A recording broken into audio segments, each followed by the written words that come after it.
singing it. Look at this and all these happy people. Good morning, everybody. Sorry I'm running late. Okay. I think we are up and streaming and we're live. I think everything is good. Very good. If we could have a roll call. All right.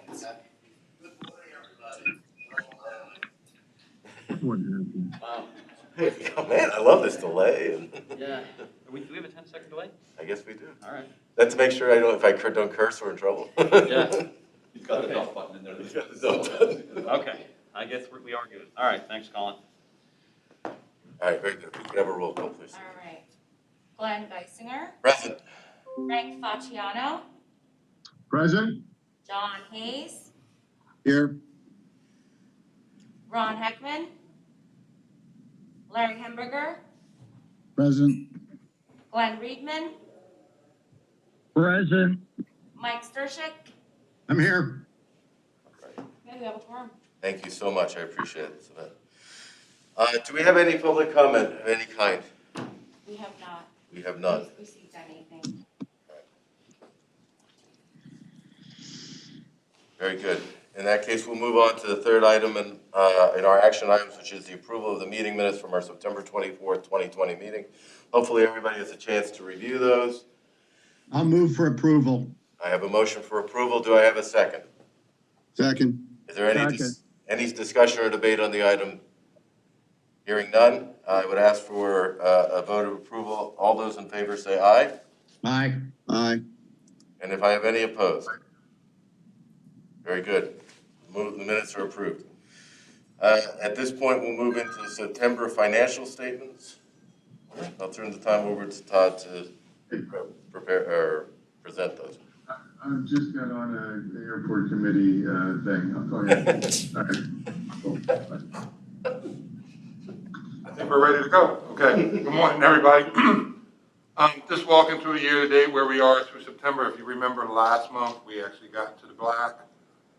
Year-to-date on net income. We got some additional CARES money, which can continue over until September. So year-to-date, we are only $143,000 below budget. Don't get too comfortable with it. Obviously, we got the last quarter with less of that CARES money coming in, but certainly it's a moment to kind of take a breather and say we made it through 9 months and be thankful of that. Again, the same story we've been talking about for the last few months. You know, overall net income is down, all the lines there, and then we've been getting the CARES money, which so far is about $3.3 million, not counting the Queen City. Go to the next slide there, Savannah, please. Oh, okay. Oh, she's just testing me. Okay. Overall, you can kind of see what we talked about before. That variance has obviously gotten a little bit better because we've gotten some additional CARES money in September. But overall, you can see what's going on. We've done everything we can to kind of lower costs. We're pretty much on empty as far as cuts. But the CARES money has been extremely important. That's obviously the number one thing that's helped sustain us, along with all the other things we've done. And you see the net variance of $311,000 through September. Again, it gets into what we do from a budgeting purpose and all the things we've done to kind of take a deep breath. We're within a few hundred thousand of budget through September, but we got the fourth quarter, which hopefully we'll hang in there for. So at this point, I'll open up for any questions. Any questions? Okay, hearing none. Thank you very much. Yep. Appreciate that. In that case, I would ask for a motion to accept the financial statements as presented for the month of September. So moved. And I have a second. I have a motion and a second. Is there any debate or items on the question? Hearing none. Therefore, all in favor, please say aye. Aye. Aye. And if I have any opposed, by the same sign. All right, very good. We'll move on then to our discussion items for today. The first one in then is our operating budget update. Normally every year around this time, before we do our budget approval next month, we walk through where we are on our budget. And, before I even start here, I want to acknowledge the great job that Karen and the rest of the team done. I mean, they're kind of the wizard behind the screen. Karen is there. She does a great job.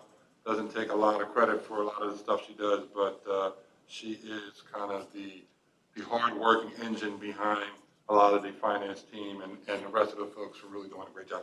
And I also want to acknowledge everybody else in here, all the managers, directors, for really working hard to come up with where we are at this point. Everybody gets where we are. Normally we have some kind of give and take on resources, but again, everybody knows where we are, and to get to where we are at this point, I think is a credit to everybody that's in this room and everybody in the organization as well as the board. So I just wanted to acknowledge that before I even get started. We always start off our budget with the same kind of vision every time. We want to be financially responsible. We actually want to be good stewards. I mean, I figure that's a big portion of my job, is to make sure I'm a good steward of resources, strategic, and again, for us is managing the expectations. We're not rich, but certainly we want to provide a service and do it the right way, and obviously not go broke along the process. I want to kind of refresh where we were for the last year's budget goals, and see, you can kind of see the difference between last year and some of the changes for this year. Again, obviously we talk about, we start with this meeting the requirements we need to run our airports safely and efficiently, managing our debt service. And last year, remember, we added that kind of additional portion for future future debt service because of what we're thinking about with the terminal and some of those things. Obviously, we wanted to provide great service. We want to continue to invest in our infrastructure, our organization, and our people.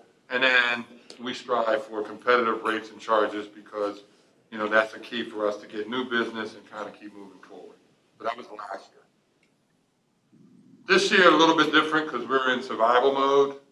So we want to manage resources without sacrificing safety or the long-term vision of the airport system. Obviously, we still have to meet our bond requirements. We want to remain flexible this year, and I think we had talked about it before. We talked about potentially doing a 6-month budget, but some of the constraints with that and the way we do our business, it made it a little bit challenging. So we're doing a full 12, but keeping in mind that we have the ability to increase our rates and charges, which is number 4. We do have our ability, we've always had that ability to kind of increase our rates and charges.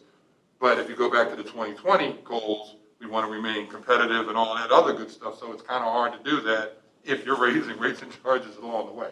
So obviously that's kind of our break the glass if we have to in the third quarter. We might consider that, but hopefully we won't have to do that. And you can see there, we pushed a lot of stuff, kind of that 6-month window that we talked about. We pushed a lot of the stuff that wasn't critical to the second half. We still think it's important, but let's see how the first half goes before we start spending some of these things that aren't super critical.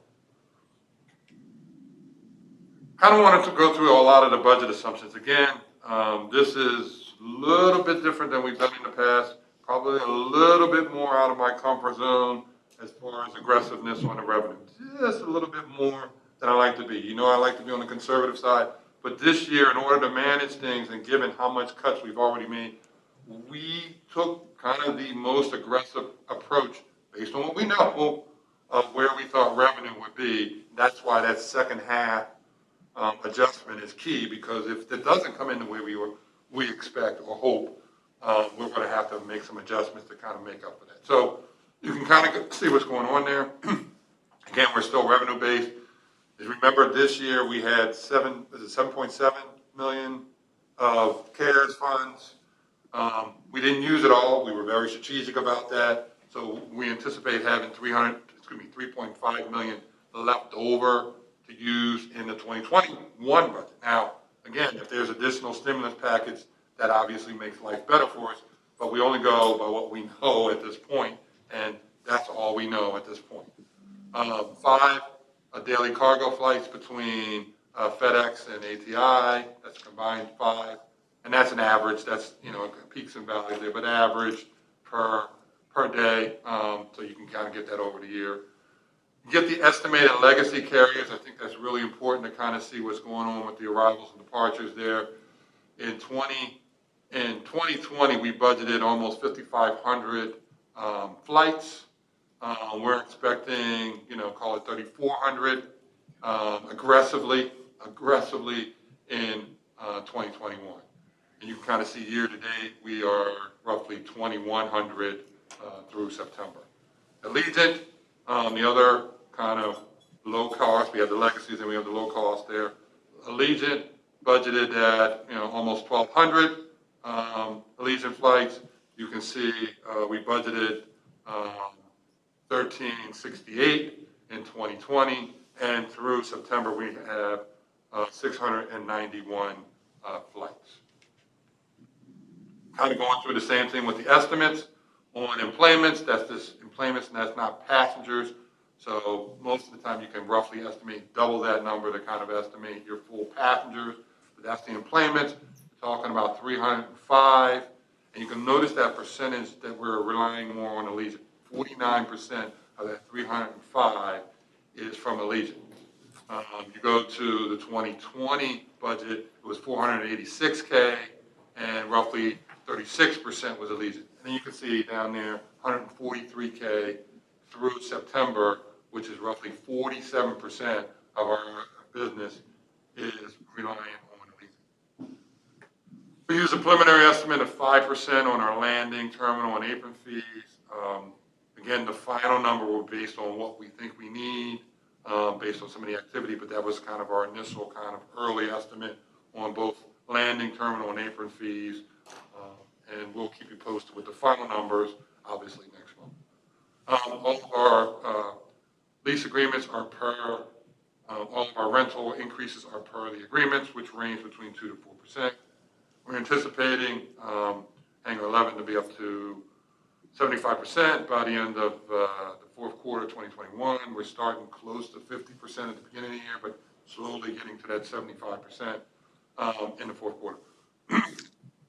You talk about rental cars, 60%. That seems to be the consistent number for a lot of things, 60% of our 2020 budget or 60% of our 2019 actuals. There's about a 5% difference between the 2020 budget and the 2019 actuals. So we assume like a 5% increase between 19 for the 2020 budget. So you can kind of range between, 60 and call it 65, somewhere in that range, depending on which one you're looking at. MAGs, again, we have minimum annual guarantees on first class and Duncan, so we only assume the minimum. So that's it. So, and if you talk about a lot of the stimulus packages, they're talking about making sure that those MAGs are covered in the stimulus package. So that's probably not an outrageous assumption, but more than that is probably generous. Interplanes, again, a big part of our revenue, 60%. De-icing, 78%, with the 2019 actuals. No increase. Again, we haven't increased parking in, it's been a long time. Even though we're anticipating a new equipment, so that may change. We might do some dynamic pricing, but at this point, it's not built into the budget. Same thing with Uber and Lyft. I think, was it last year, Darren, that we did? Last year, we changed it from just arrivals? Now we do arrivals and departures. So basically, you double the fee on Uber and Lyft. No new landing fee incentives, other than the ones we already had in there. Now that we just got the Della stuff after this, so we're not sure if that's going to require some incentives. Obviously, the revenue is not in there, but the incentives are not in there as well. So just kind of keeping that on the radar, because these are just our assumptions for the budget. Obviously, as things change, it changes the numbers, but you just got to understand what makes up the numbers to kind of understand the numbers. FTEs, again, if you talk about our cost savings, we've really knocked it out of the park. You go back to 2019 actuals, 242. We're estimating about 188 right now. We're about 172, which is lean, but we got a lot of seasonal stuff in there and some of that changes. So, and some of that reflects some of our reduction in hours that we're doing for January and some of that stuff, and delays in hiring and all that stuff. But that's a very lean 188, considering where we were a couple of years ago. Salary increases, normally we do the non-union 1/1, they're pushed back to July, and again, this is all speculative except for the contracts, because that's why it's pushed back. Obviously, we're in survival mode, which means nobody gets an increase until we can actually pay for it, but we have 1.8 kind of put in there as of July, assuming that things will pick up for that second half. Same with the Teamsters, because their contract expires at the end of June as well. The other ones are just per the contract, which we've already agreed to prior to the pandemic. Kind of walking through some of these things again, that merit pool number 3, just even though it says non-union, we've traditionally shared that with the union. That's just what the number is, and that's in December. So that's only paid, obviously, if we have the resources to do that. Budgeted expenses, I show it here, it's actually shown twice, because we show it on overtime and also on materials and supplies, so that's a key. We're assuming normal snow removal, a normal cost. Anybody have any guess of what it costs roughly a year for snow removal? This is a rough number. I'll take a guess, other than Karen. Going once, twice, 300 grand is the number. 300 grand is an average amount, and 80% of that is usually spent in January through March. So we spent 78, call it 78% of it, January, February, March, and then November, December is usually the other pieces. Then you have a little small pieces maybe for materials and stuff throughout, that kind of middle gap. But the bulk of it is spent January, February, March. So you remember when we said we had a great year from the snow when we came out, we had 96,000 for January, February, March of this year. So if you think about it, we should have been in close to 250,000, but somehow we were at 90. So that's why we started out the year on a again, 3.5% on the medical. This is what's in there. We're still sticking with our qualified high deductible plan for everybody except for the Teamsters. We're going to propose that to them when their contract's up, but even if we are successful in doing that, they would not start that until 2022, excuse me. We're not increasing the contributions for the medical. Again, we're starting off the year with people taking those reductions that we talked about before. We didn't want to compound it by even charging them a little bit more for their medical contribution. New employees are always based off employee and child. It's just, you can't, obviously the most aggressive approach would be to say they're all single. If you go with all families, it's really, really conservative, so we use employee and child in the middle. Dental, no increase. Estimated unemployment, about 45,000 per quarter. Workman's comp, about 25% over our existing rates, just based on our mods and some of the stuff we're dealing with. It's been awful. It's just the nature of our group. I mean, we're taking it out to bid every year. It's just our mod is very high. We're doing a lot of stuff behind the scenes to try to improve that, but it's a long battle to kind of improve that. So we're continuing to work on that number. Remember what we do on our self-funded. We only budgeted 150 of the surplus to show in 2021. If you remember, what happens is the surplus gets booked as a negative expense in 2021. So any surplus that we have left over for this year would show as a negative expense next year. So I budgeted 150. We budgeted 150 through August. We had 358. So that's a conservative number, but again, things could change through the last part of the year. Pension estimated at 10%, which is consistent with the MMO and some of the things we've done in the past. Balanced budget. Preliminary estimates show negative net income of, call it 3.3 million without any CARES money. So again, going back to us being strategic, way back, we cut expenses down. When we sent out the budget, just to give you an idea, we sent out the budget. Normally, when you do your kind of incremental budgets, we say, here was 2020. Here's what you should be, kind of using as your benchmark. We sent out 2015 as the benchmark that they should be using to use for 2021. So I think we're going to end up somewhere around 2017 expense levels, But even with all that, like I said, we've cut probably as much as we can possibly cut. It was 3.3. Fortunately for us, we were strategic with our CARES money, and so that's going to help balance our budget and make sure we meet everything we need to meet. But that's key. So 3.3, call it minus, plus 3.5, gets you to 200,000 of net income, squeaking through on a positive net income and still covering our debt service. Again, whew. Budgeted contract expenses, again, you see it here, talked about on the salaries because you're talking about overtime, but here you see it on the materials, contractors, all the other stuff here. So that's a big expense, 300,000. Hopefully we'll have another mild start to 2021, but who knows. Bad debt we put in there at 250,000. We've been accruing roughly about 50,000 per month in our expenses since this started. Obviously, we haven't seen that yet, but there's probably a lag, so we've been building in some bad debt that'll show as an expense and not a reduction of revenue. And this is our historic kind of rates and charges. We've been doing a really good job of trying to lower particularly our landing fee, and then you can see over here our terminal fees. Now, we are in discussions with the airlines ongoing. Darren's waiting for all these calls, so we send them our last proposal or not last, first proposal, should I say, what we want to do for proposed rates and charges. And what that does, basically, just for looking at it is, when you're talking about allocations, it's who pays for what.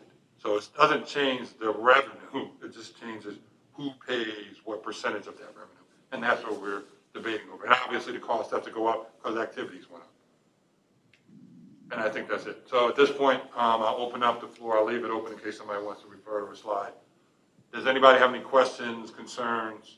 Again, I want to commend everybody for the great job that they've done, because given all of the challenges we face, to be able to present a balanced budget and meet our debt service is a credit to everybody in here, the board, and staff, and everyone else. And what's the message, Colin? I want to make sure Colin gets his prop there. Don't spend. They didn't hear you. Don't spend unless it's on command. Okay. I'm sorry, I thought it was parking is important. I thought that was. No, that's the second. That's the second one. You missed that. Yeah. Okay. At this point, does anybody have any questions? Well, I have a couple of comments. First off, how did we come up with 78% for de-icing? How did we were pulling that, where did we pull that number from? Well, that's a reflection of some of that. 78% versus 60% reduction. Part of it, we're seeing a decrease in the flight activity. Right. And is that what The other side to that is versus the 2019, and what we talked about was winter was very different. Right. So we're still looking at that average de-icing season, which means it's not going to see that 60% reduction like we see in everything else. Right. So we're probably looking at a little different equation on that. Okay. And the other piece of that, which I think is a big part of our de-icing business is our cargo stuff. So that hasn't really changed. So, Gotcha. So that piece didn't really go down. It's the passenger stuff that went down, and it's also the times of the flights, which Connie reminds me of all the time. All right, so my next comment is looking at the current bills that are, and I realize this is, I might as well go to Las Vegas. But given the current bills that are in Congress and the different items that are in there for airport relief versus tenant relief on airport property, those kind of things, what do we project? Or are we totally taking that out of an equation as far as any rent relief or CARES? So we have not factored that into the budget at all. So that's not built in at this point. There's a number of iterations of aid Right. for aviation airports. In particular, as Todd mentioned, one of the iterations has some assistance for food and beverage concessionaires and other concessionaires Right. at airports as part of that requirement. So it's been a varying set of requirements and levels of funding. So it's hard to program that, but so we don't want to show that in the numbers. Certainly that would be a great certainly inject of much needed cash for us. But we think, again, as we approach a conservative perspective, we don't want to assume that that's absolutely in the numbers. Because the discussions that I've heard is various bill iterations have different numbers, way different numbers, and I get that. But, you know, some of those numbers, additional funding would be dependent on also providing possible rent relief to tenants who were distressed, and you know, there are both revenue and expense factors built into some of that if the airport's gonna receive the funding. Okay, very good. So we have none of that built in. And you should feel good about that, and speak back, because we didn't build our budget on a hope and a prayer that we're gonna get some stimulus money. No, We I based do. it on what we know at this time. Obviously, there's some stuff in the pipeline, but we can't count on it. No, and I do feel good about it, and I do. I just wanted to double check to see where we were at on that part of it. I think from the assumptions, that was the only questions I had. Are there any questions from the members of the committee or any of the other board members present on the assumptions on the budget or any items? Todd, Larry Hamburger, I had a question. On Hangar 11, it appeared that in 2021, you're projecting 75% occupancy. Where are we presently with the occupancy with Hangar 11? Darren, you wanna? We're at about 25% right now, 20 to 25%. We are seeing a ton of interest though, so, you know, I mean, obviously, we put a lot of quotes out, it takes some time, but, you know, we feel pretty confident we'll be able to get to that level. 75% annual occupancy, or by year end, you're gonna get to 75%? By fourth quarter, we were showing it, we're starting the year in the projections at 50% occupancy. We think that's reasonable to assume by January we'll have more occupancy in there, but growing that, and certainly our goal is to get 110% if we can do that, but. Can't do that. You actually can sometimes. Yeah. 100, because you can overlap people. That's how you, yeah, Wow, that's really pushing the envelope there. We've done we tend to do that. it. Great. Okay, any other questions from any member? Quickly on that, so obviously you follow the conservative principle. There's obviously, but even the most conservative budget has downside risk. There's no risk of not seeing additional CARES money, so we don't have to worry about that, but 60% is there a world in which we don't hit those numbers? Don't hit the 60. Yeah, or what has to happen? I know we've seen the projections that you've given us that show it's going to take to the end of 2023, 2024 to get back to national travel numbers. 2019, yeah. Right. You know, how conservative are you, or you're presenting to us, so you feel confident in what you're presenting to us? I think we do. I mean, Todd can certainly speak to it, but I think when we look at what the industry is saying, we talk to our peers at other airports and you know, talking kind of amongst our peers, that seems to be the number where everybody is settling in on, in that 60% range. Mm-hmm. I think, you know, again, there's a lot of speculation on what could happen, and certainly one of the things specific to Pennsylvania continues to be that state quarantine travel hotspot list. And once we move beyond some of that, which impacts a number of our destinations, we think that there's some demand that's being suppressed as part of that, you know, already. So we think 60% is still a good number, but again, there's a wide swing on some of those projections as well. And I guess the options for our travelers that are looking at those destinations are pretty much New York or New Jersey, which do they have similar quarantine lists in place that? Yeah. Hotspots in Jersey. Yeah. I mean, you could head to Michigan, I suppose, Detroit on Delta. You know, so there are a few other states that aren't on that list right now, but not many of our stops. One coming online in December 17th that's not on the list yet. Gotcha. I mean, just to go back to your point, I mean, normally on these budgets, you know, we get the marketing estimates, Karen and I kind of work behind the scenes, and if they say 60, we think they're inflating it, so we say it's 50. This year, they said 60, we said it's got to be 60. So that's what I'm talking about. So, you know, normally we kind of push it back because it's like, well, they're probably thinking, I'm like, they said 60, it's 60, it's not 50, which we would feel more comfortable about with some cushion. This year, 60 is 60. And I'm sorry, I missed it in your presentation. Was Dulles built into these numbers? No. It wasn't. So that gives us an opportunity for more employment. So Correct. that's kind of a cushion on it. Okay. Yeah, that feels. Say is what? The Dulles flight, that we just announced. Washington DC service. Okay. Chief service. Okay. Yep. I thought you said our dollars. No, there's dollars It's in like, there, not a oh, lot. there's That's all. dollars. It's a Bitcoin-based budget. No, it is all dollars. There's no dollars in there, but. No. You know, Okay. I was concerned about more safety kind of guards and stuff like that. I noticed at the courthouse now, we have like a screening thing that you just kind of walk up to, and then you know, it takes your temperature. It doesn't have, you don't have to hold something there. Right, for someone. Are we in the works for getting any upgrades or that kind of thing? Great question.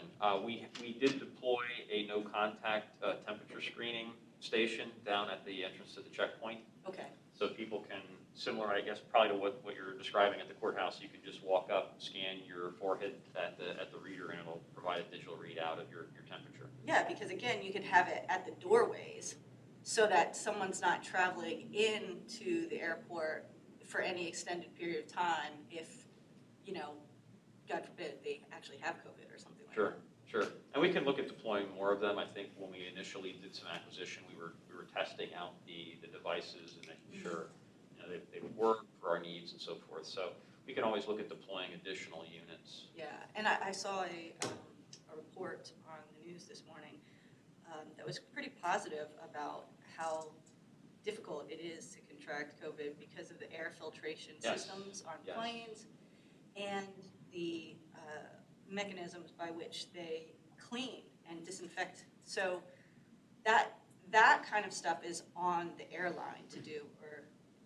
Correct. Okay. Yeah, so that's all on the airline. But one of the things that we have done, you know, the International Air Transport Association provides some very, very understandable quick videos, no sound required, just like picture graphics of some little animated videos talking about airflow on aircraft and how it compares to, you know, buildings and why it's a little bit safer. Certainly the measures that airlines are putting in place, as you've talked about, there's been a number of studies done. I think they've even talked about in the industry how our flight crew personnel, you know, are much lower in terms of their contracting COVID.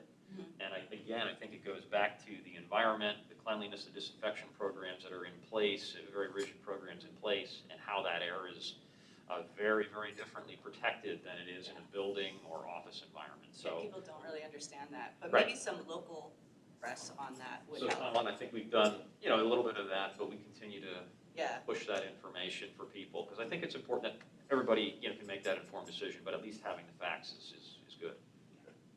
Got it? I got it. Yeah, thank you. No, I feel bad, Todd standing here. No, that's fine. We've got two more things to do. No, I didn't know if anybody else had any more questions. I just want to make sure, you know, it's such an important discussion. No, this is, So yes. everybody's on the same page. This is very important, and I want to make sure that we have all the questions answered on our budget assumptions, so. Nobody else have any questions? So in terms of I time, just have, John Hayes, I just have one question. Todd, has it been a smoother process now with receipt of the CARES Act money? I know we had some delays early on. Is that coming through smoothly? And I assume you Yeah, project it's that probably smoothly consistent through now. 2021? Yeah, I think it's pretty consistent. I think we've got the system down and we know the timing of when we're going to get CARES and when we submit what they're looking for.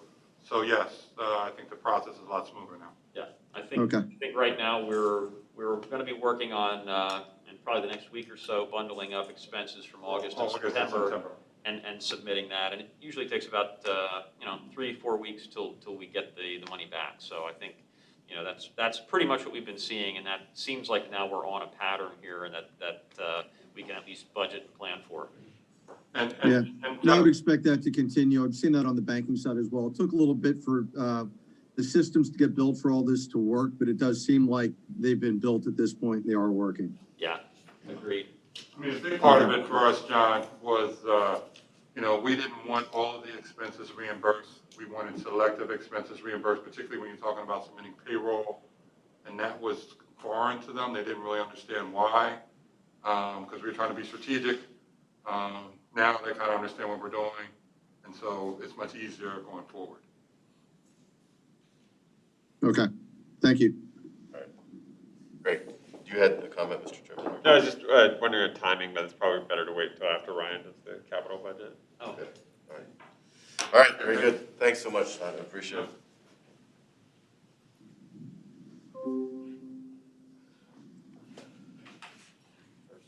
Glenn, did we ever actually have a vote accepting the finance report? Yes, we did. Okay. I say we did. Yeah. Matt says we did, so yeah, we're good. You made the motion, John. I remember making the motion, but I didn't remember the actual vote. I thought we went to questions. Okay. All right, well, good morning, everybody. I can go through some of these pretty quick, but again, to kind of piggyback on some of the assumptions that Todd mentioned. Some of this might look familiar from previous years, but again, we made some modifications based on where we are. So from a capital planning process, we have a lean and conservative approach.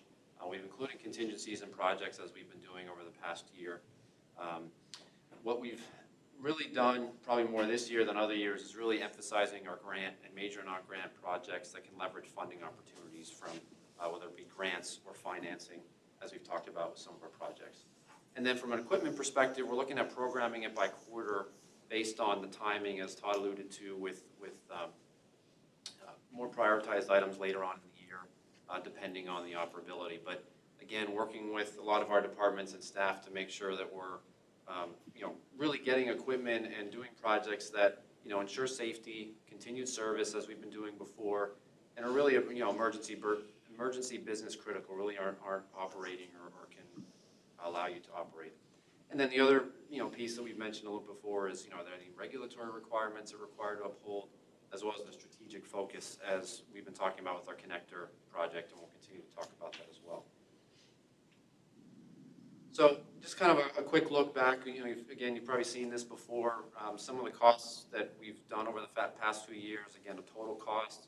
So that includes some reimbursements that we've got from the FAA and the state and so forth. But again, investment in infrastructure, you can see that's what we've been focusing on over the years. So quick summary. Again, a lot of this might be repetition from some of our business committee presentations, but we talked about this a little bit before. Basically this year, the projects that we've closed out or in the process of closing out or completing are kind of listed here. Kind of run through some of them really quickly. Passenger boarding bridges, we're kind of on the final stage of Bridge 9 and 9A right now. But again, you can see some of the improvements, the new carpeting, changing out broken rollers, wheel protection systems, and so forth. So again, very critical project.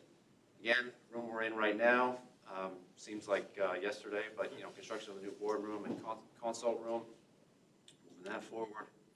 And again, that was really predicated on expanding office space upstairs, which actually helps us out a lot now just because of the space requirements and getting people a little more distant in their work areas. Again, more of a larger, again, not sort of break room, kitchen area that we can use. On that note, how many people do we still have on our average working remotely, like percentage of time remotely versus here? From the administrative Yeah, from the staff, administrative side. yeah, I think you're still looking at 3/4 of that group still doing a lot of remote work. And that's working out well. It has been working out well. I mean, some it's a little bit more difficult, and some we're doing more of what I would refer to as a hybrid, where we've got people in the office certain days and working telecommuting other days. So, part of the strategy has been to keep certain critical departments spaced. Right. Todd and Karen don't sit next to each other. They like each other a lot, but we don't want both of them to contract anything at the same time. So certain functionalities by department as well, we're trying to keep spaced. Gotcha. Wonderful. Thank you. Sorry to interrupt. No, that's a good question. So again, the phases 1 and 2 for the paving portion we've completed this year, but obviously the project continues with multiple phases that we can get into a bit more in the other committee. Again, Hangar 11 we've talked about completing that, so kind of on to the next stage there. Current project that's in progress are our short-term lot expansion, the new equipment, paving that we're looking to get done this year, but again, that's ongoing. Again, just want to put some of the photos of what we're looking to do. Structure removal down in Queen City, we've talked a little bit about. We'll go into more detail business committee, but as of yesterday, they completed the majority of phase 1. Phase 2, which is some of the additional areas on 15 and some of the homeowners we're looking to do next year. And that's an FAA-funded project that we've talked about. So kind of into the main items of capital that we've done before. This is kind of the snapshot of the major state and FAA grant projects. So you can see the runway, has quite a few on there, 6 of them. or 5 of them, and then we have the CARES Act in there as well. Terminal connector, again, is number 7, is that big one that, we're still working through. We have bids coming in November 2nd, and again, working through financing and some of the other grant processes, so coordinating on that. And then what I've kind of noticed, the items in blue, the parking lot that I talked about, and the obstruction removal. So the projects are physically going to be completed this year, but in terms of timing of payments and the final bills, they might spill into next year, which is what we've done before. So they're not necessarily projects that we're going to be doing next year, but again, from a budgeting perspective, we have to include the numbers. And then again, the terminal Braden we've been talking about, the runway rehab at Queen City that we've mentioned as well. Again, from the non-grant projects, it's probably a slimmer list than it was last year. Again, Hangar 7 is currently in progress. Again, that number 2, same thing, works is likely to be done this year. Some payments might roll into next year, but the next phase of that is bridges 10 and 2 that we've had programmed. So that's kind of the next phase of that project. And then the last 3 are somewhat italicized because depending on financing, depending on the land sale with the AIP restricted accounts and other budgeting perspectives, they could be in the list, but they may not be, depending on where the funding is. So the concrete apron repairs is right outside the window here. Terminal roadway, we're looking at potentially phasing some of the improvements we need to do there. And then, with some of the projects we've been talking about, some preliminary design, again, to get ourselves set up strategically as we progress throughout the next few years. 30% refers to the design work completion. Yeah, 30% is really, if you want to get any semblance of information in terms of budgeting and really a site layout, that's kind of the minimum you should take it before you know if you want to proceed. So those can be looked at as discretionary on some level. Right. So I believe that was the last slide. So I just want to run through some of that quick assumptions. The numbers obviously coming next month when we work through the budget as a group. But any questions on that information? Anybody have any questions, Brian, at this point? Okay. Very good. Thanks, Great. Brian. Appreciate it very much. One question for the chair is just a general. So the next step for this is that we'll be presented with an actual budget Yes. to vote on in November that we'll forward to the board. Right. And one of the things we were going to mention, we can certainly follow up at board as well, is just timing of meetings for November. Right. Mr. Chair, we spoke about the challenge with the timing of where the committee would typically fall prior to the 20th in advance of when we can develop financials. And being that it's also the month we want to talk about budget, we're looking to move that set of committee meetings to the day prior to budget, day prior to board, which would be, I think, the 23rd with board on 24th. Is that right, Sylvette? Doing this. Meetings would be Monday the 23rd and That's board remembering, so. Tuesday the 24th. We can deal with that, exactly. So, excellent. So the last item is our ICMA transition update. Let's kind of walk through this, where we were. We actually started this stuff way back in August of last year. I think this was the first RFP that we used, pen bid. I think this was the first one, so there were some glitches in whether they submitted electronically or they submitted the actual physical proposals. So we ended up rebidding it in November, and all this stuff is complete. You can kind of go through this here, Savette. All the stuff, we announced the board winner, ICMA, in February, right before the pandemic. I know everybody forgot about that. We sent a termination letter to Mass Mutual in April. We just finished the final fund lineup. You guys did the approval of the administrative service agreement. We took that to board last month, and we discussed it as well. That was the actual agreement. Applied down. We've already done some employee education. They reviewed our payroll. We finalized the fund mapping, yada, yada, yada. I keep going now. We did some on-site education. Tomorrow, we're going to do the Easy Link training. So that's tomorrow. And then tomorrow is actually the final payroll that we're going to do with Mass Mutual. And then the blackout period starts on Monday. tentatively scheduled for 2 weeks. Hopefully it'll be shorter than that.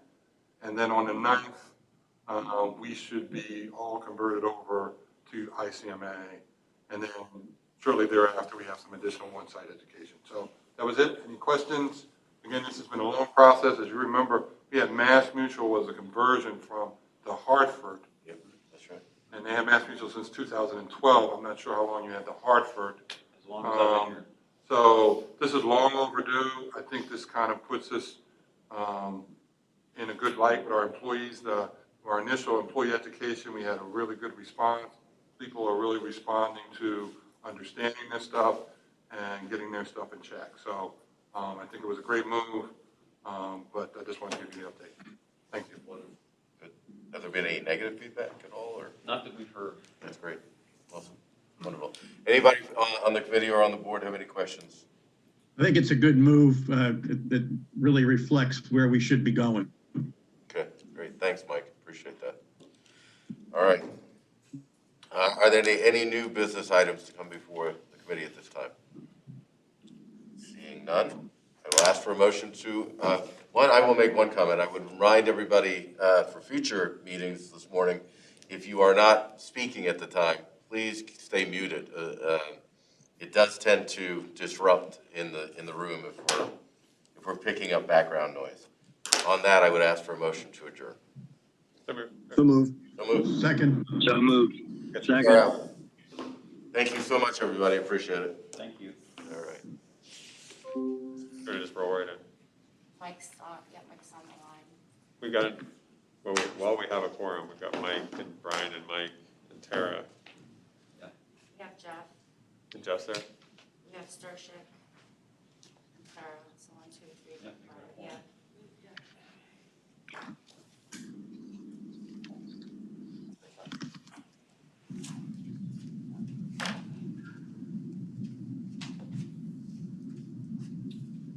So we're taking a break, is that? I think we're rolling right in, so I think we. Just keep, Oh, Mike. we just keep running going? Yeah, I think we're set, right? We decided we can continue to move along, Mike, so if, I All think, right. looks like we have a That's quorum, fine. but we can do a roll call. Mike Dowd, Already- Yeah, here. Brian Dames, Here. Chuck Dicott, Here.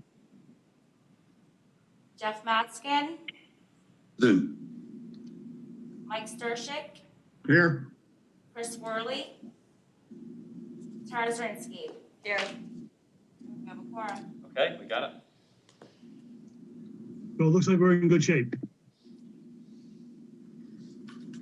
Ms. Yvette, thanks for taking the roll and welcome to our October 22nd meeting. Is there any public comment? No, Mike, we have not received anything.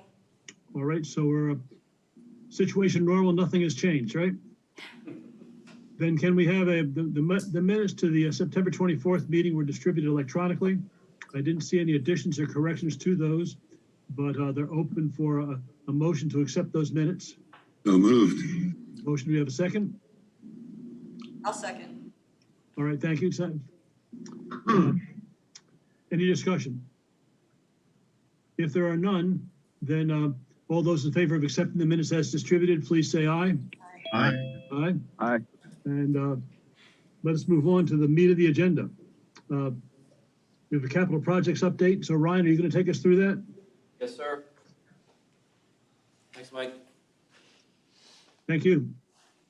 So, good morning, everybody. So what we wanted to do today as well was go through a little bit more detail on some of the projects. We've kind of hit the summary the last few months, but I'll go through this as quickly as possible. But there's a lot of good updates we wanted to provide the committee prior to our budget approval for next month, which we talked a little bit about. So I mentioned a lot of these projects that we're completing and closing. The master plan, again, is, I guess, officially closed. We received the signed ALP from the FA, which we've been waiting on. And we're actually working with Colin on developing a executive summary and a press release to get that out there. Again, putting everything on the website. So it's been a long time coming, but we're happy to see that completion.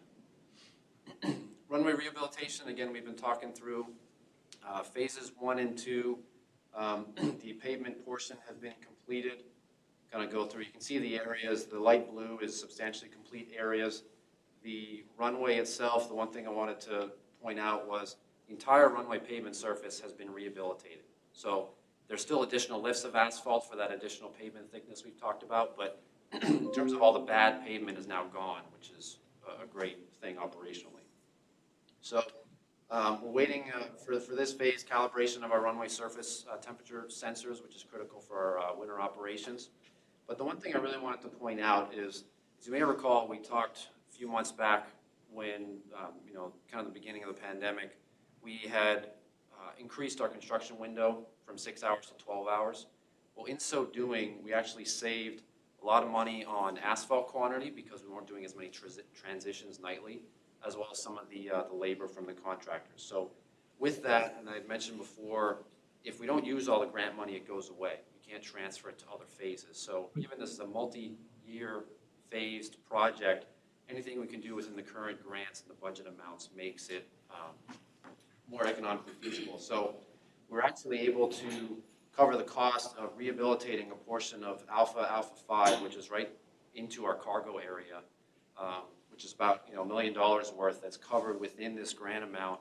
That if that would have failed, that would have been a massive issue because it's the only way in and out of the cargo area. So we're actually doing that now, and they should be wrapped up, weather dependent, next week. So again, working with the FAA, working with our engineers, designers, again, to maximize that efficiency of contractor that's on site, as well as some cost savings there. So I just wanted to point that out. Great news and great planning. Yeah, so that actually worked out pretty well. And again, it's a piece of pavement we would have had to touch anyways, but it's good to get that, again, covered. So again, looking at some of package 1 and 2, the new service road that's on the end of 2-4. It actually got rid of that old section that was Airport Road and Ray Street that's probably been there for years. And talking to folks that have driven it, used to the hump and stopping, it's like a whole different road out there. So, and again, you can see some of the basin work they've been doing. Again, we talked about Hangar 11. This one was borderline closing versus not, but we're still waiting on some of the final closeout documents, pay applications. So again, it's still on the list, but we're just about wrapped up, which we talked about before. So the terminal connector security checkpoint, again, we've talked a little bit about. We're still waiting on some of the grant award notifications as well as some of the financing, but we pushed back the bid opening from October 30th, which was a Friday, to that Monday, because we've actually received over 200 contractor questions on the project. So a lot of addendums have been going out, clarifications, some good, some, actually brought to light some items to consider. So again, just moved it by one business day, which still gets us to the PennDOT multimodal application. We're looking to apply. The deadline for that submission is November 6th. So the goal is to basically put in the bid amounts as part of the budget that we can push forward. So still moving forward with that. Again, we talked about this a little bit at the last committee, parking, short-term parking lot rehab.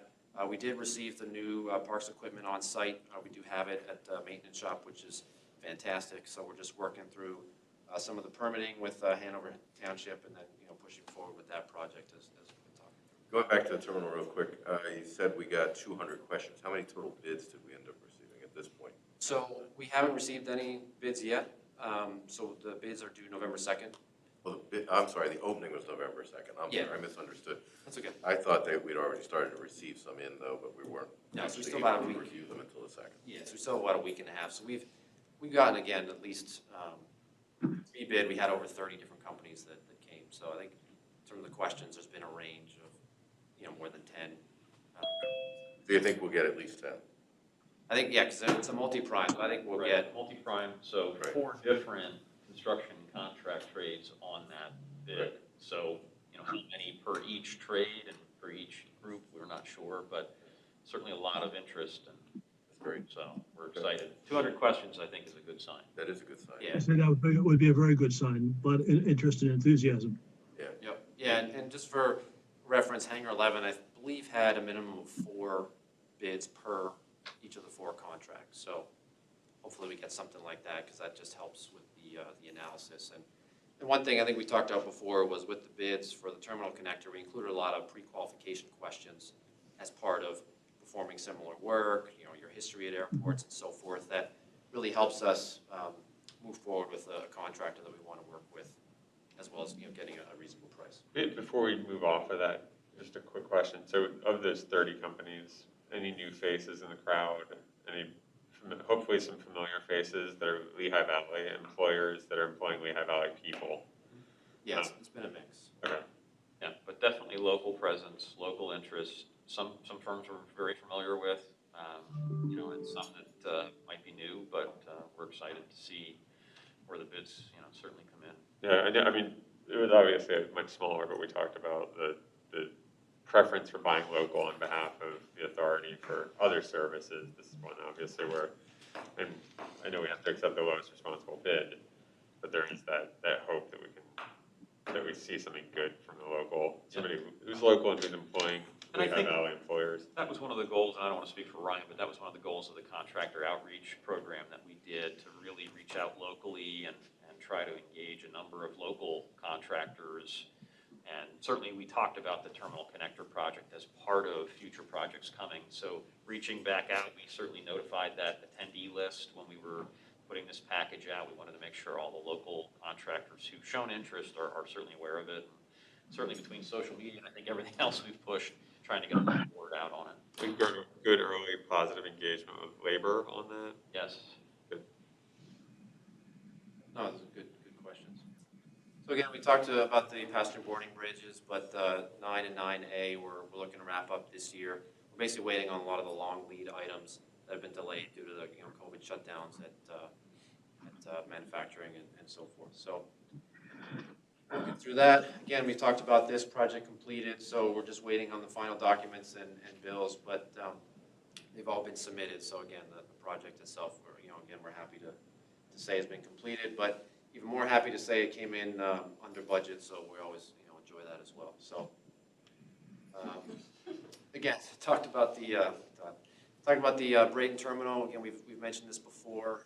We did have a site visit with Vanguard, who's the building manufacturer, earlier this month regarding some of the site work that they can do, as well as finalizing the building design, the material selections, and so forth. So really looking to order the building here in the next month for a delivery in the spring to coincide with the site work that's required. So again, just waiting some of the revised proposals and renderings, but again, working through that as we've been talking through for the last few months as well.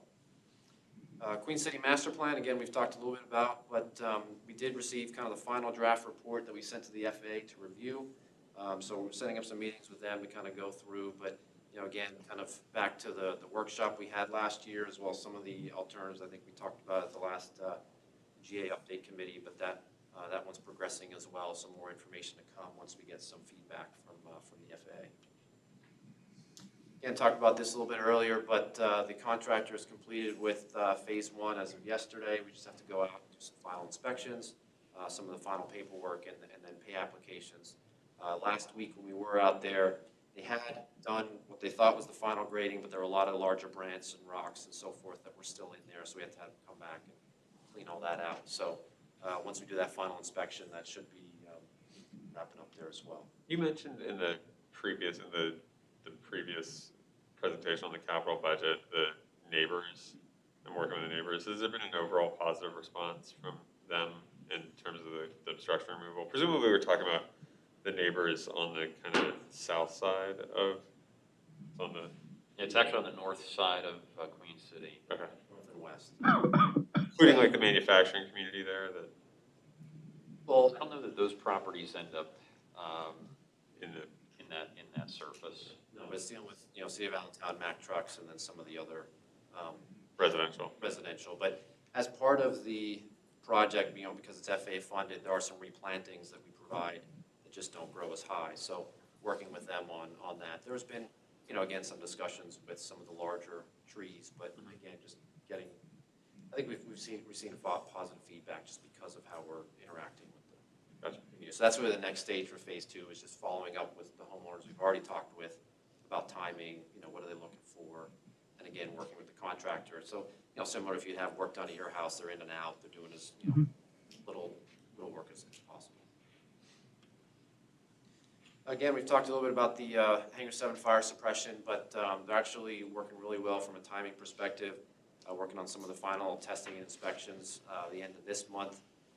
Again, just kind of as an update, this large tanks, this is that environmentally friendly foam that we've talked about at previous meetings. So again, contractor that we've used, that's Guy Cooper for Hangar 11. They've been doing a great job actually getting that done as quickly as we can. So more to come on that in terms of finalizing, but that's working pretty well right now. Again, just as an update, for those of you who came in, you can see there's some work going on in our front entrance as part of the road widening. So it's a little hectic when you come in because they're installing some of the stormwater inlets and drainage. But what we basically told them, other than some equipment coming in and out, we obviously have to have access in and out of the airport at all times since we're not closing. So you may have seen some impacts coming in, but we've been really pushing that forward with the contractor there. There's a lot of delays on Race Street as well. I was out there a couple of days ago and got backed up in traffic for about 15 minutes or so. Yeah, they've been, that's a separate project, obviously part of the Right. whole, but they've been really doing a lot of paving on Race Street to really somewhat catch up to the work that's Right. here. Looking good. Yeah, it'll be nice when it's done, that's for sure. Yeah. So just the summary table that we've done before, again, we got the two, crossed off the list. Again, going through, no major issues to point out, but again, it somewhat dovetails into what we'll be talking about next month with some of the timing of the payments and projects and what will be included. Again, we talked a little bit, one thing I forgot to mention, like with Hangar 7, there's some of the, some work that might have that civil component that we had included, so putting that in the budget as well as we've been talking through, again, as some of the continuing projects that we'll see. A reminder, I don't believe I mentioned, but all of the new 2020 grants, again, are 100% federally funded, so it's really just a timing issue of payments versus getting the receipts in. So that'll be a big win from the Runway side of keeping that moving. So any questions? That's all I have. All right, Ryan, thank you. Thank you. Sure. Really appreciate it. No problem. Very good. Then Darren, you're up. Thanks, Mike. So we have a couple different things we're going to go through here on the marketing update, but to start, I believe we have Jenny Maletix is on the phone. So if I can minimize this for now. Jenny's with Weidenhammer, who does our digital advertising, and she's going to walk us through some of our analytics, Google Analytics, and some of the website stats, things like that. So I hope you're on here somewhere, Jenny. I don't see you, but. 12.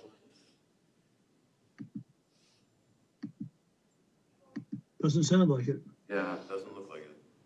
I don't see any of the marketing folks, so this is really interesting. Were they planning on it? Yeah, I mean, I just texted them a bit ago, let them know to get on. So do they have the right content, the right call-in, or the right invite? Yeah, send them today's invite. Can you maybe send it again to them? You may just be moving too fast for him. That could be it. It certainly could be it. In the interest of time, why don't we just put that on the back burner for a moment? Is there any other new business? I don't know of any, but is there any other new business we should be considering? Tom? Nothing that I'm aware of, Mike, So on the All right. business side. what we can do is we can walk through some of the other stuff until hopefully these guys get on here shortly. All right. So if you want to put that PowerPoint back up. Colin's actually going to walk through some of this, but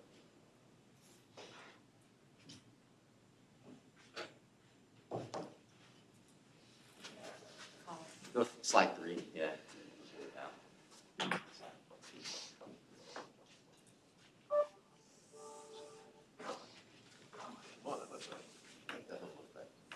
You guys are pushing the puns now.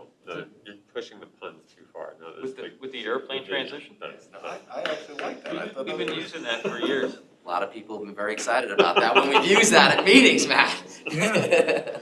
I was thinking that myself. It was at the Northampton County, we used it last year. They like it, so. Well, I think we should just give the authority members the opportunity to use it whenever they want to, though, I think is a. That's right, that's right. Well, good morning, everybody.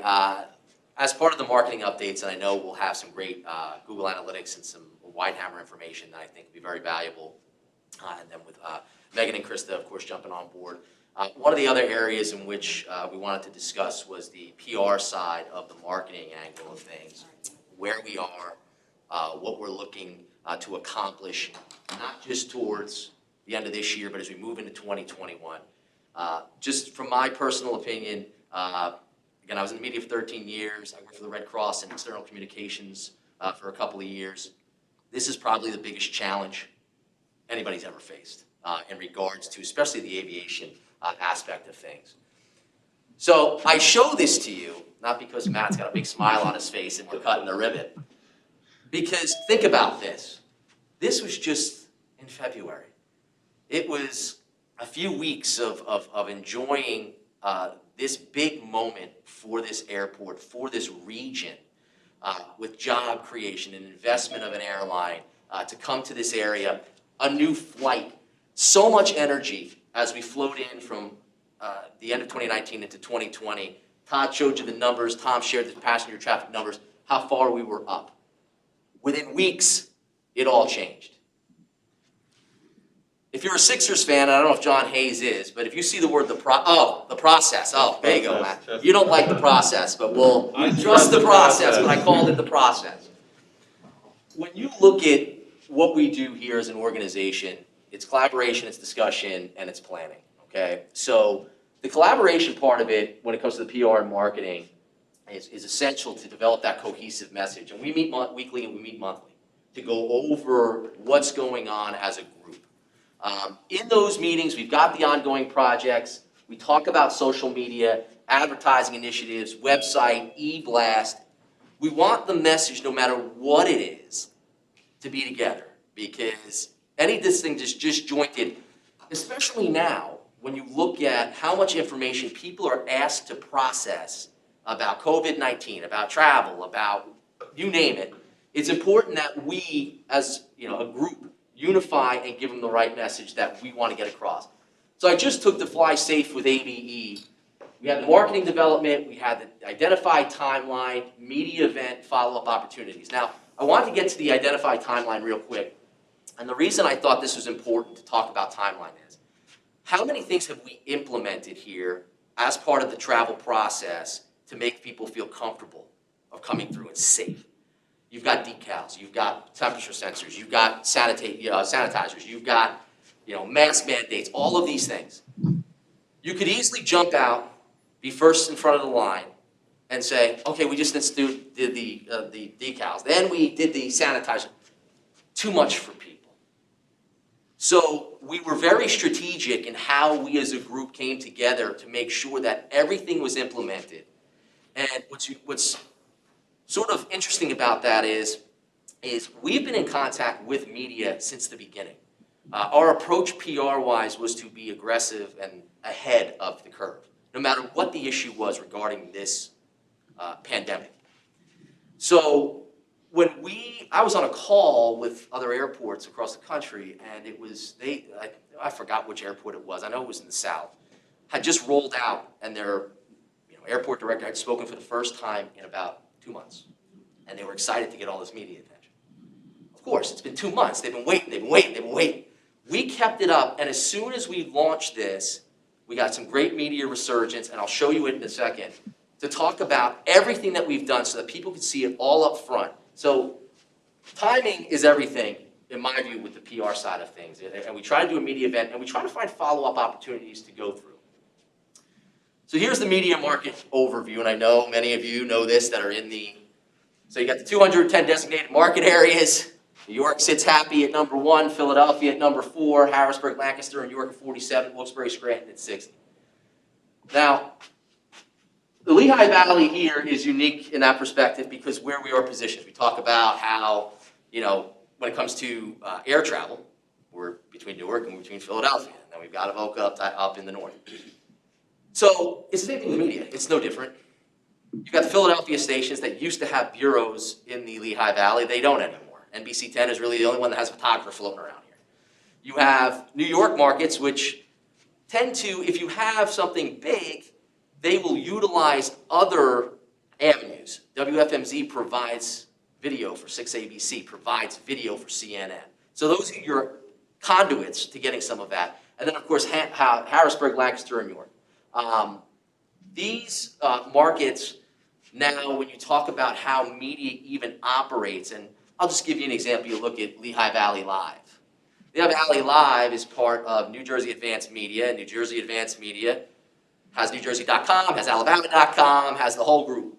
So if we get a story here in the Lehigh Valley, New Jersey's not coming over here. They're going to take Sarah Cassie's story, and they're going to run with it on that end. So it's unique how the whole media, even from when I started in 2000, how it's all changed, and how staffing is different, and their whole approach is different. So we have a lot of areas. My point to this is we have a lot of areas that we can go to. Now, some of them have their own airports, but it doesn't matter. You're looking for the uniqueness of it. Wilkesboro and Scranton is a good example. When we opened up the sensory room with the ARC, they came down. Now, it's a stone's throw away to Avoca, but it was unique to bring that sort of amenity to the passengers. We're only a third in the world to have one. And what they did was we found the local person from the Poconos that they had in their viewing area that could come down here, experience it. So the strategy to bring them all in and make it appeal to their area. I talked about Fly Safe with ABE, and here's the perfect example. You look at the Central Business Journal, and that's part of Lehigh Valley Business's Bridge Tower Media conglomerate. They picked it up in that area. We had a Lehigh Valley Business local, but this is where it reaches. Again, when you look at the headline from the morning call, Lehigh Valley International Airport promotes its COVID-19 precautions as passengers trickle back. We try to stay on message. Fly safe, your neighborhood airport. Obviously, we had Abe the pilot in there. Right now, that's the moment. That's the time that we're in about what people are looking to see. And this is one of the different marketing and advertising ads that we've put out there and we've used, whether that be online or in the on different billboards and things of that nature. So Tom talked about IATA, the International Air Transport Association. I thought this was interesting. They had done a study, and if you look at the high percentages, top indicators flying is now safe, vaccine, readily available treatment. So again, they did this study, and a lot of it, again, is going to be out of our control, but that doesn't stop us from doing the messaging and the outreach that we have to do when people come into our airport, that they feel safe and that they can get through here and get on the airlines. Now, everyone, it's interesting to think about how everybody talks about the airport, and they think that we run TSA, we run the airlines, and we don't, right? We're all separate in that nature. So, we'll continue to promote what we do, what the airlines do, what TSA is doing. But again, some of this is going to really depend. You had mentioned the study that came out about the HEPA filters, and I was actually on the phone with a media person recently. There's that supportive side, but then you have others that look at it and say, who sponsored the study? Yes.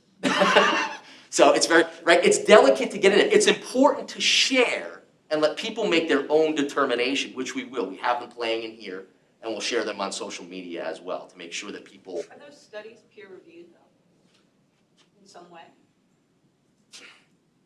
Yes, but I also think that when you look at the groups, so you look at the IATA study, and there were multiple different groups. So IATA was one of them.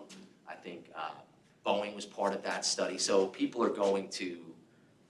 It was a group. It wasn't one versus the other.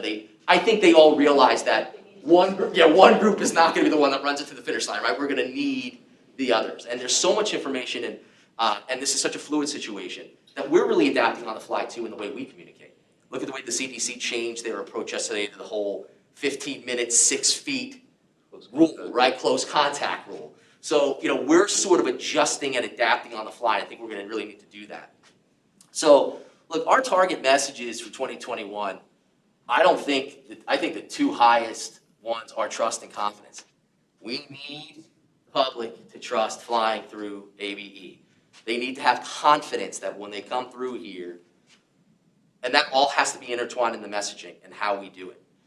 Comfort and convenience. One of the things that, and it was interesting, Matt, and even Glenn, when you guys had spoken to us about the messaging piece of it, it was the safety and fly safe. But we've also, because again, you saw 1 million people go through the TSA checkpoint over this past weekend. People are beginning to still fly.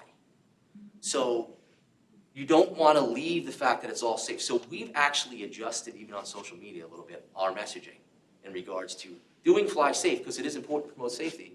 But we do have new destinations. We had those the other day. We have some other areas. So there are people that are comfortable flying. And then we have growth and expansion coming up. So there's some exciting things on the horizon that I think are going to propel us into next year, where we can sort of, even when some of these things sort of subside and there's a vaccine and travel returns to hopefully the levels that we want it to return to, is, there are some exciting things happening here at the airport. And it's just packaging all this together and hitting it at the right time to not lose momentum of what we've been trying to do. So just looking at the PR pyramid, and I kind of went through this, talking to people, these are really the areas in which eyes are looking at right now for aviation. Safety, new destinations, infrastructure development, customer experience, and community engagement. That really, when there's interest, that's really the public eyes. That's through discussions with different media outlets, that's through discussions with different people, that they get the hits when it goes to this sort of topic and information. So we just need to continue, in my view, building upon, again, our safety piece of it. Obviously, we have the excitement of a new destination.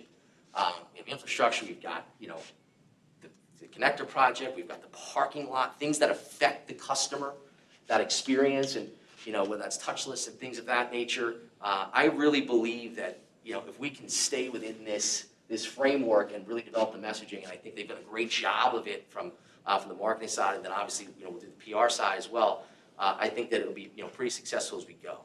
So that's sort of a brief overview. I know to get into some of the things that, I don't know if there are any questions people have in regards to that. I know we have some other information about the marketing piece. Is there anything that? I think well done, Colin. All right, thanks, Colin. All right. Colin, thanks for the overview. That was very helpful. Okay. If you want to stop sharing for now, there you go. Thank you. So now we have the marketing team on, and I'll take responsibility for the fact that they were not on, because they were waiting for me to tell them to get on. So that's my fault in this case. So they're all on now. So we're going to turn it over to start with here to Jenny, who's going to walk us through some of our analytics and website traffic and whatnot. So it's all yours. So good luck following. Welcome, Jenny, and thanks for joining us, folks. Appreciate it. Hello. Hi, I'm Jenny Miletics. I work for Weidenhammer, and we're your partner with digital marketing. I'm going to share my screen, and we're going to jump into a whole lot of numbers. So definitely get excited. All right, prompting me to change my settings. So.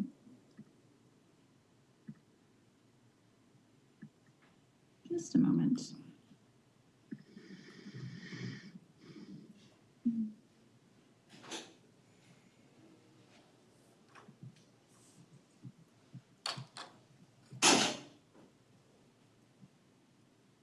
There we go. Okay.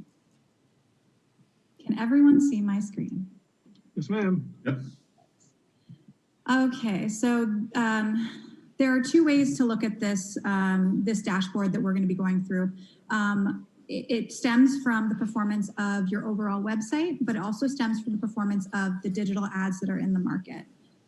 So starting with this first page, these are the overall performance of your entire website. So that includes ads, that includes organic traffic, so traffic that comes from web search, from Facebook, social media overall. So definitely keep that in mind where traffic is coming from.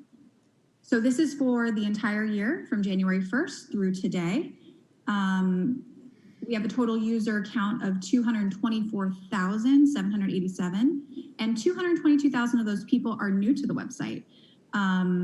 Most of those people are consuming about 2.45 pages per session, which essentially means that on average, when a person comes to their site, you're going through at least 2.5 pages on the site before leaving. We have a bounce rate of 44.93%. The industry average that we were able to pull was about 53%. So definitely good news there. A bounce rate essentially means that I go to your website, I don't perform an action, and I leave. Because your website doesn't necessarily have a whole lot of action to take, like purchase a ticket or fill out a form, we actually expect that bounce rate to be much higher. So 44% is pretty good. And then the average session duration is about 1.5 minutes. So people are spending about 1.5 minutes on the site to consume information or take action, etc. How are we defining new users? I know, I was looking at that too. 99% new users. How are we defining new users? I'm sorry, I can't. How do we define new users? A new user, so can be defined in a number of ways. So it's definitely hard to say that these are actually people who have never for sure been to the website, because things like cookies, are they cookied? Do we know that they're repeat users? So most people are going to be segmented as users, but it essentially checks the history of your browsing to say, okay, you have not been to the website before. Is that, but is it based on a time frame, or is it just based on what's in their cache, or how are you? It's based on what's in their cache. I believe your website has a 30-day time frame for cookies, but that's definitely information that's heavily based on how the user uses a browser. If they're browsing in private mode, they're going to be automatically counted as a new user and stuff like that. Does that make sense? So those numbers represent for users and new users, what's the time period? A The month? time period from January 1st through This whole year? Right, so you had 224,000 users to the website year to date. And Correct. 222,869 were new? Well, I don't. So we only had like 2,000 other? But I think if you hear what she's saying, that they might not necessarily be new. It depends on if if you clear your cache. So if you go on now, go into your settings and clear cache and go on again, you're now a new user. Right. So the way that it's defining the cache and the recycle on the cache, So probably that 2,000 number really users doesn't mean don't it. clear their cache. Probably. That's probably. It's probably a mix, I'm sure. on the there's site some frequently new users enough that are true new users. to be able to count that, yeah. Oh, interesting. I would focus more on the total user number than the new users, especially in this type of view. A more accurate view would be something like 30 days. Right. And it's better predictable that way. Yeah, no, I agree. I think that the important thing is we've gotten 224,000 visitors or users to the site, year to date. What I'm finding very interesting is the fact that of that, 57% roughly is coming in through mobile. So that's both indicative of the way that people are using the site and indicative of people's preferences for how they obtain the information to begin with. So. Absolutely. Are those And- unique visitations for the 224,000? Not necessarily. So they're Yes. not necessarily unique. So somebody could visit the site 3 times and they're the same person? Yes. Well, it's based on the session, right? So if I view it multiple times, it's going to count multiple times. If I view it once on mobile, once on desktop, it's going to count separately. Right. So in other words, if you go home, if you go home and use your Right. phone and then you go use your tablet and then you go use your desktop, you're going to get counted 3 times. Yeah, so they're not necessarily unique individuals, but they're unique visits. Unique visits or Unique unique visits. devices. Yeah. Yeah. Got it, thanks. And actually, just something to point out that I obviously have visibility into many websites, and mobile only being 56% is very interesting that you still have a 38% desktop user rate. Usually, this is a little bit less. I feel like 20 to 30% is what we're seeing more of. So you will continue to see the mobile usage grow, especially over the next year. And then just think about how you use your device. Do you browse on mobile? Do you browse on your computer? If you have a larger business audience, you're obviously going to have more desktop. If we jump over to traffic acquisition, most of your traffic is coming from organic search. So that's not ads. That's just people typing in Google Allentown Airport, Lehigh Valley International Airport, et cetera, et cetera. What's the next largest? So people, the next is direct, which is people who know the URL or typing in flylvia.com. That would be considered direct traffic. So you're getting 81% either looking for Lehigh Valley Airport or going to lvia.com.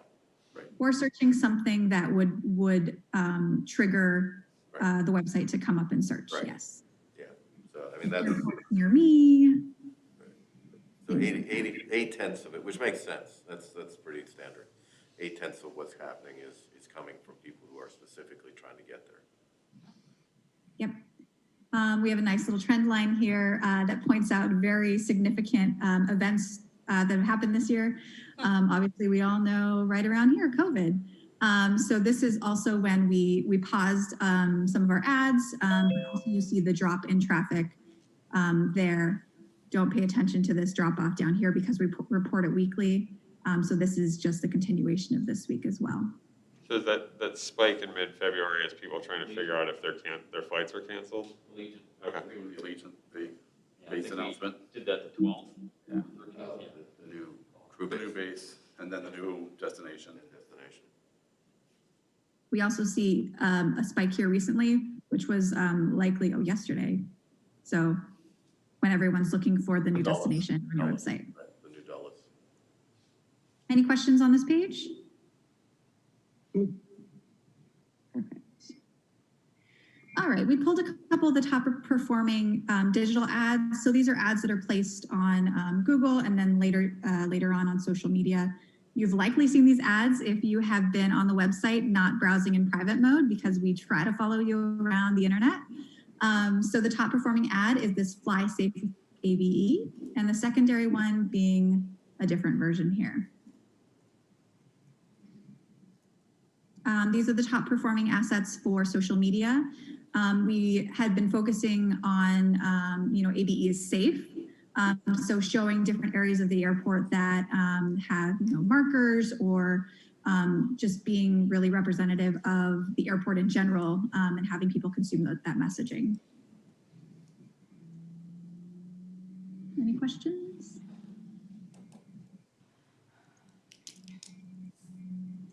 All right, Google Ads, the bread and butter. So these are the physical placements that we're putting through Google. So when someone searches, when you're browsing a website, the picture that is the advertising display that we place, and then remarketing. So when we follow you through the web after you've visited a page. From that, we've driven this year 28,000 clicks, almost 10 million impressions with an average cost per click of just under $1. That's the sweet spot. We love to keep that there or lower it. That'd be great, but $1 is about average. And then a total cost of $25,690 and a click-through rate of 0.28%. The click-through weekly trend here, we see a couple indicators as well when we paused the ads during March, and then again when we refreshed some of the messaging back in June. So those are those two dips there. Otherwise, the campaign's been running at a pretty strong rate, especially for click-throughs. And then you'll see a similar trend from impressions as well. On the right-hand side, you'll see clicks by campaign. So these are the different campaigns on Google that are built out. So we talked about display, we talked about remarketing, and then we talked about search. Would anyone like me to go into the specific details of those three and what that means? Do you have examples of the ads on the next slide? Yeah, so display is essentially we're placing ads on travel websites, on sites like WFMZ. So they're physical, we want this ad to show up or the potential for this ad to show up here. So we're bidding on that placement. Yeah, I think what he's asking is, do we have examples of those specific ads? Some of the ads that we've run.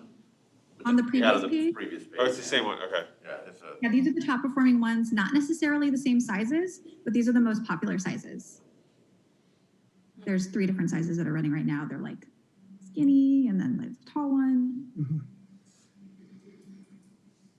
All right. And then clicks by device type, you're going to see mobile being dominated here because consider how you consume content on a daily basis. A lot of it is coming from your phone or from a mobile device. It's still very strong, 9.3% split between desktop and tablet. And then average cost per click. What's interesting here is, especially with digital marketing, the first 2 weeks of a campaign, you're going to see a spike in the cost per click because they're trying to figure out where your sweet spot for bidding is. So it's always very telling that you're running a very traditional digital marketing campaign because of that spike when it first turns on. And then down at the very bottom, the ad groups breakout. This is just additional metrics on the campaign specifically. So similar to the pie chart, we have the display, the remarketing, and the search, with clicks attributed to each of the campaigns, the number of impressions attributed to each of those campaigns, click-through rates, and the total cost. You'll see that we emphasize most on search because we feel like if someone is searching for a term that we want them to see the landing page or the website that we're trying to promote. So we spend most of our resources there to get them to click through and see and be visible there.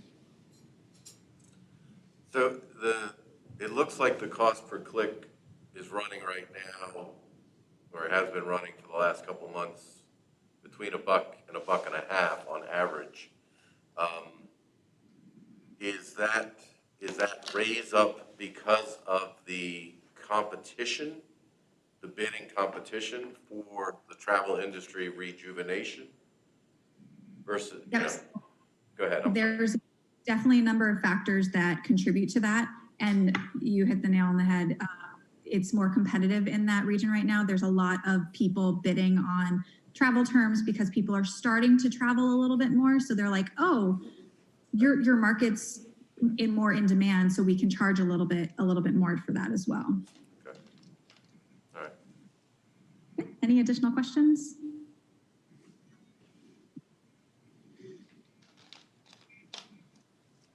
Okay. From the demographic side, we broke these out into organic and paid.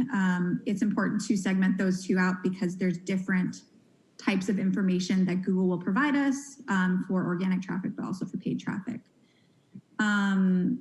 So across the board, you have a pretty even split between the 25 through 65 age range. So it's important to think about that when we're placing the ads, especially targeting the demographics and what ads we show to them. I think it's interesting that our 65 plus outpaces our 35 to 50, 44. Except if you walk through the terminal and see our clientele, that wouldn't surprise you quite as much. Right. You know, that's really what it comes down to.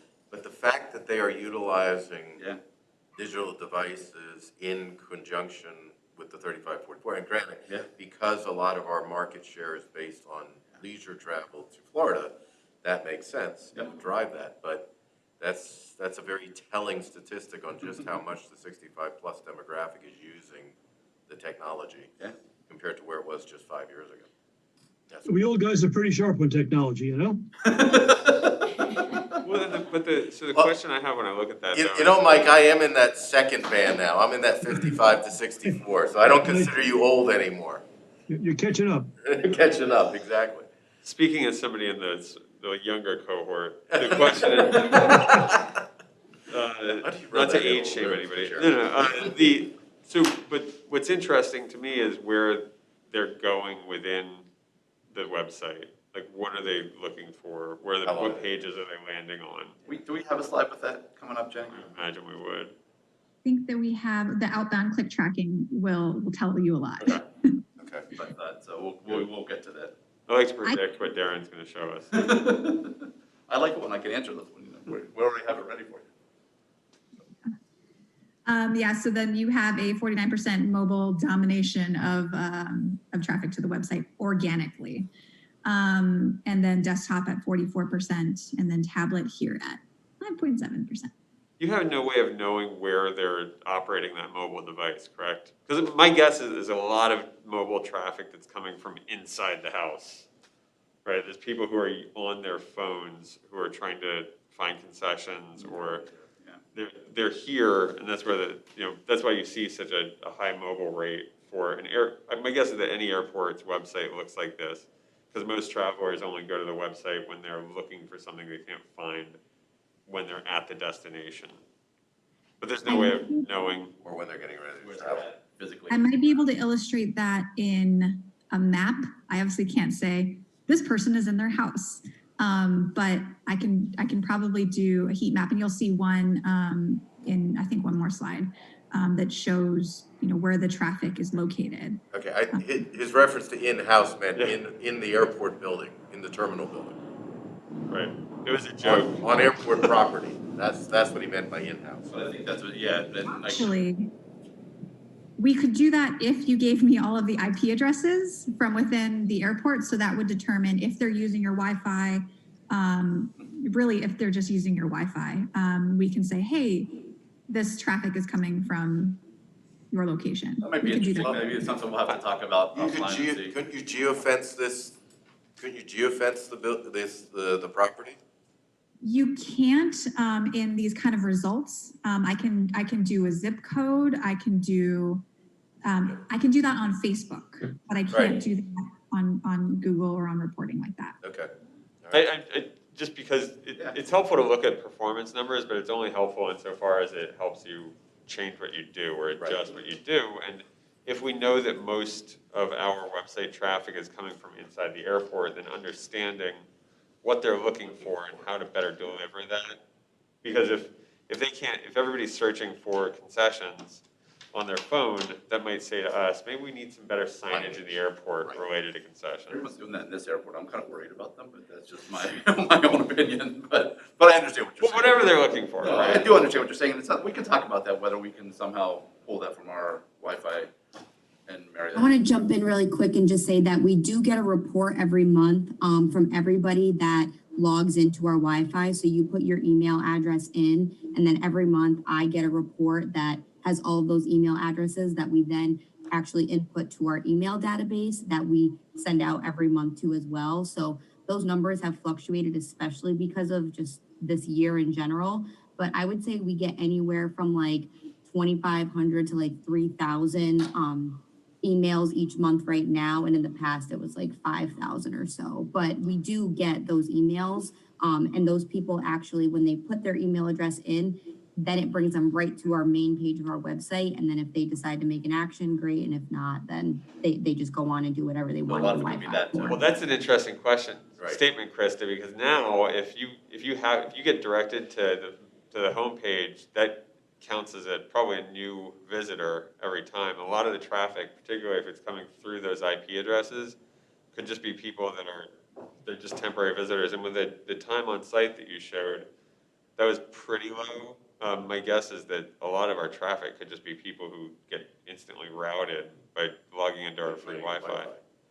So there's two things that we can do there.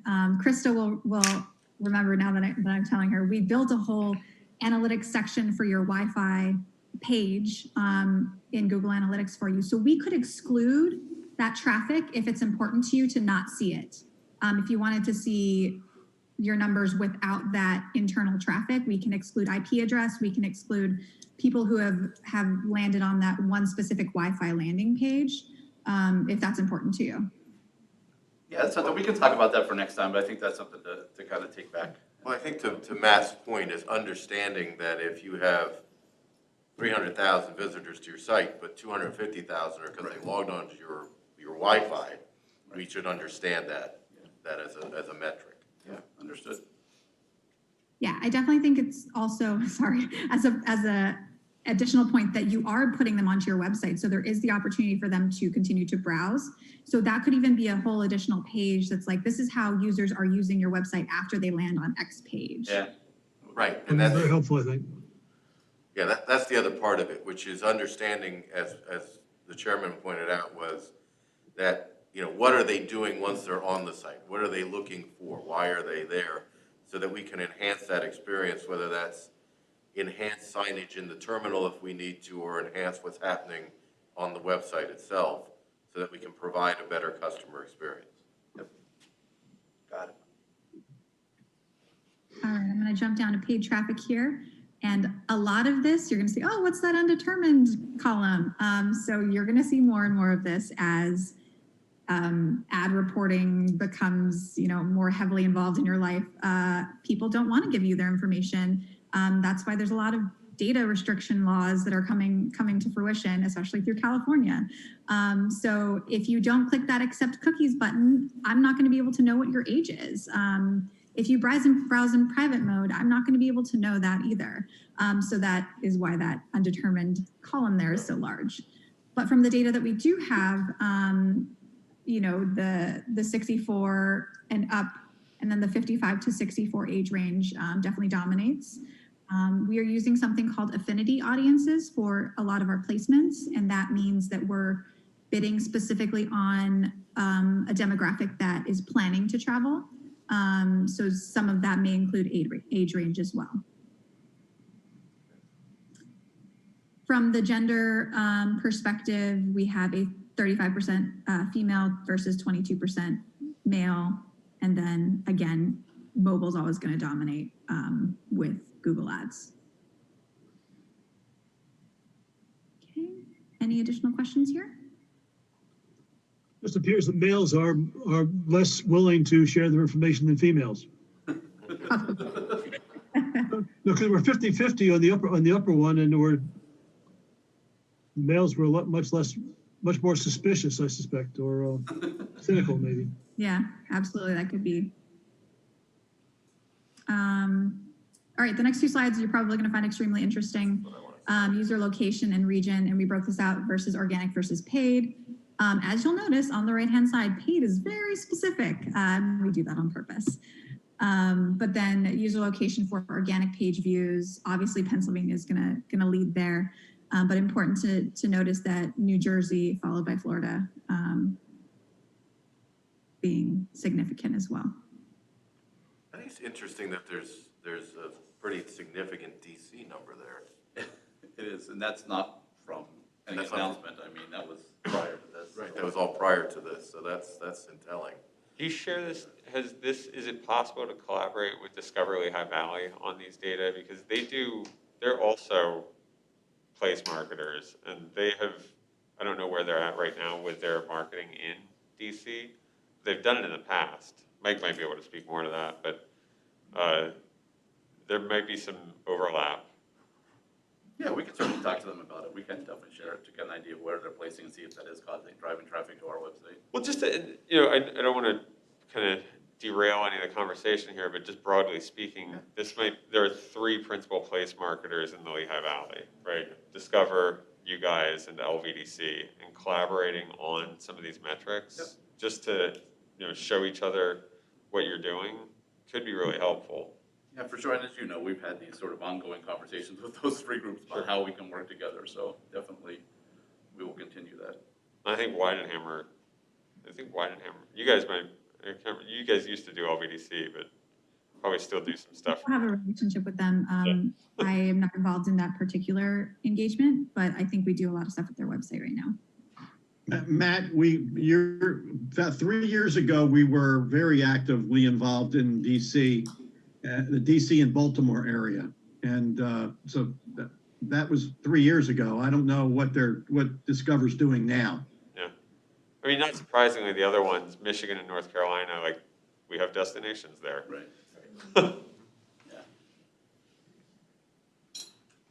Oh, by the way, I can scroll. I don't know if that's helpful. Just continue to go down this list.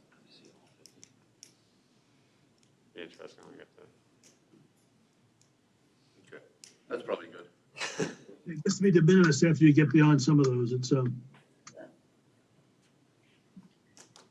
And then another view of organic traffic for the metro area. So heat mapped based on metro.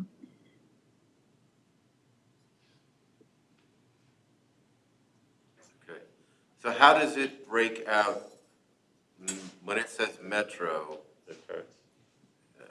What? There's got to be zip codes because Bethlehem and Fountain Hill are a separate zip code, but they're definitely part of the same. That's what I was trying to, right, thank you. Yeah, you and I are looking at the same thing. Is this by zip code, Jenny? Is that how this is working? So Google segments metro not by zip code. I could do it into zip code. It's going to give you just a crazy look. But it segments it.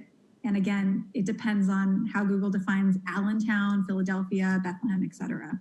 So I don't Mailing, really. but it's Allentown's mailing, so you won't see McCungy there. Right. There's a specific, so that's the Allentown, Metro meeting, McCungy, South Whitehall. Anybody whose mailing address is Allentown, anybody whose mailing address is Bethlehem. Right.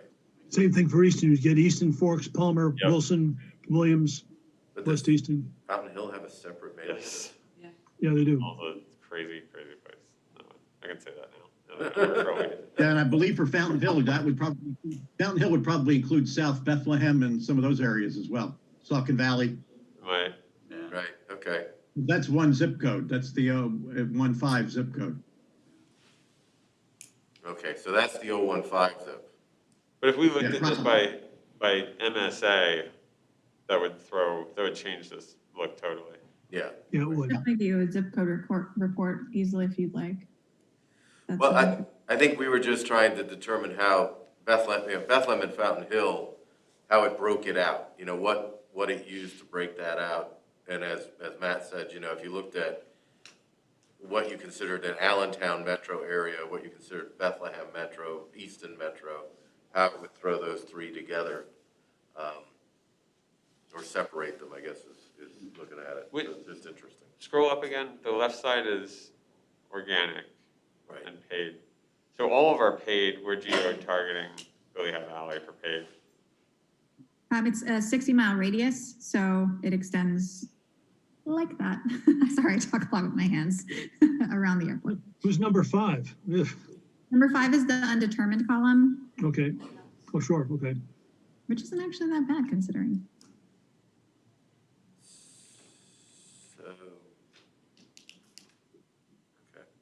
Any additional questions here? No, I know there were discussions in the board previously, at a previous marketing committee meeting about targeting that Wilkes-Barre Scranton market a little more aggressively, and I just wondered where are we at on that? Because I didn't notice them as being rather, that they're not showing up on our top 10 or top 8 there. Will they be outside of the 60-mile? Right, no, it wouldn't be. Yeah, that's where you're drawing the circle from. If you're doing I it think on the pretty- airport, it's outside of 60. Radius. If it's of interest, we can shift a different focus to that as well and target that area individually within the campaign too. If you draw, yeah, I guess if you drew a straight line, you'd probably hit the edge of Wilkes-Barre from the. You maybe get the very bottom part of the area up there. Yeah, you get part of Luzerne, definitely get the southern part of Luzerne and of Lackawanna. Yeah. If you drew a 60-mile straight line, you may not get to the cities of Wilkes-Barre and Scranton though. But you haven't done anything we've stuck with that 60-mile radius. At this point, we have, yeah. I mean, we certainly can look at expanding that again, like we've talked about. Well, I realize that as you expand, sometimes you get into, obviously you have the opportunity that you're ending up using funds, but that you may not want to, and if you draw a true circle. But we probably wouldn't do it on a true circle if we expanded, to be honest. I think we do more targeted at that Well, point. that's what I mean. You have to, at that point, you have to get rid of the radial. No, you're right, because there's definitely areas that it's just throwing money away, really, to get it Right. too far out in certain directions. Right, yeah, because 60 miles to, bringing somebody down from the Scranton Wilkes-Barre marketplace down one of the major highways, 476, 380, that's a viable possibility. Whereas taking somebody 60 miles, going down southwest into, the Reading, south of Reading, I'm actually surprised Lansdale has that kind of penetration, to be quite frank. So I did some training for companies in Lansdale and some companies in King of Prussia. And the people I see down there are always interested in LVIA. A lot of them fly to LVIA because they find it much more convenient than going to Philadelphia. So in Lansdale's an easy shot. And King of Prussia is 45 minutes. Well, I guess that's what I'm saying. If you can get to Lansdale, when you think about the time, Mike, to get to Lansdale and the time to get to Wilkes-Barre or to Scranton, if we can pull people out of Lansdale, we can probably pull them out of that area too. Well, Oh, sure. I'd only jump in and say now this is twice, these are 2 consecutive marketing updates where we're suggesting to you that you expand the circle a little bit. So hopefully the next time around, there's some, you said we'd look at it, but now that's the second time you told us you'd look at it. So maybe actually look at it. We will look at it. World Spare on my list. Okay. Okay, jumping over to page number 7. I'm going to let Megan and Krista speak to this a little bit more. Make sense of this for you. Pretty clear. Yeah. As long as it's clear to you guys, essentially this is where people are going once they land on your site. Specifically, we've added UTM codes, which means they're like just tracking codes, and we're displaying the tracking code that shows the airport code where they're leaving to potentially book.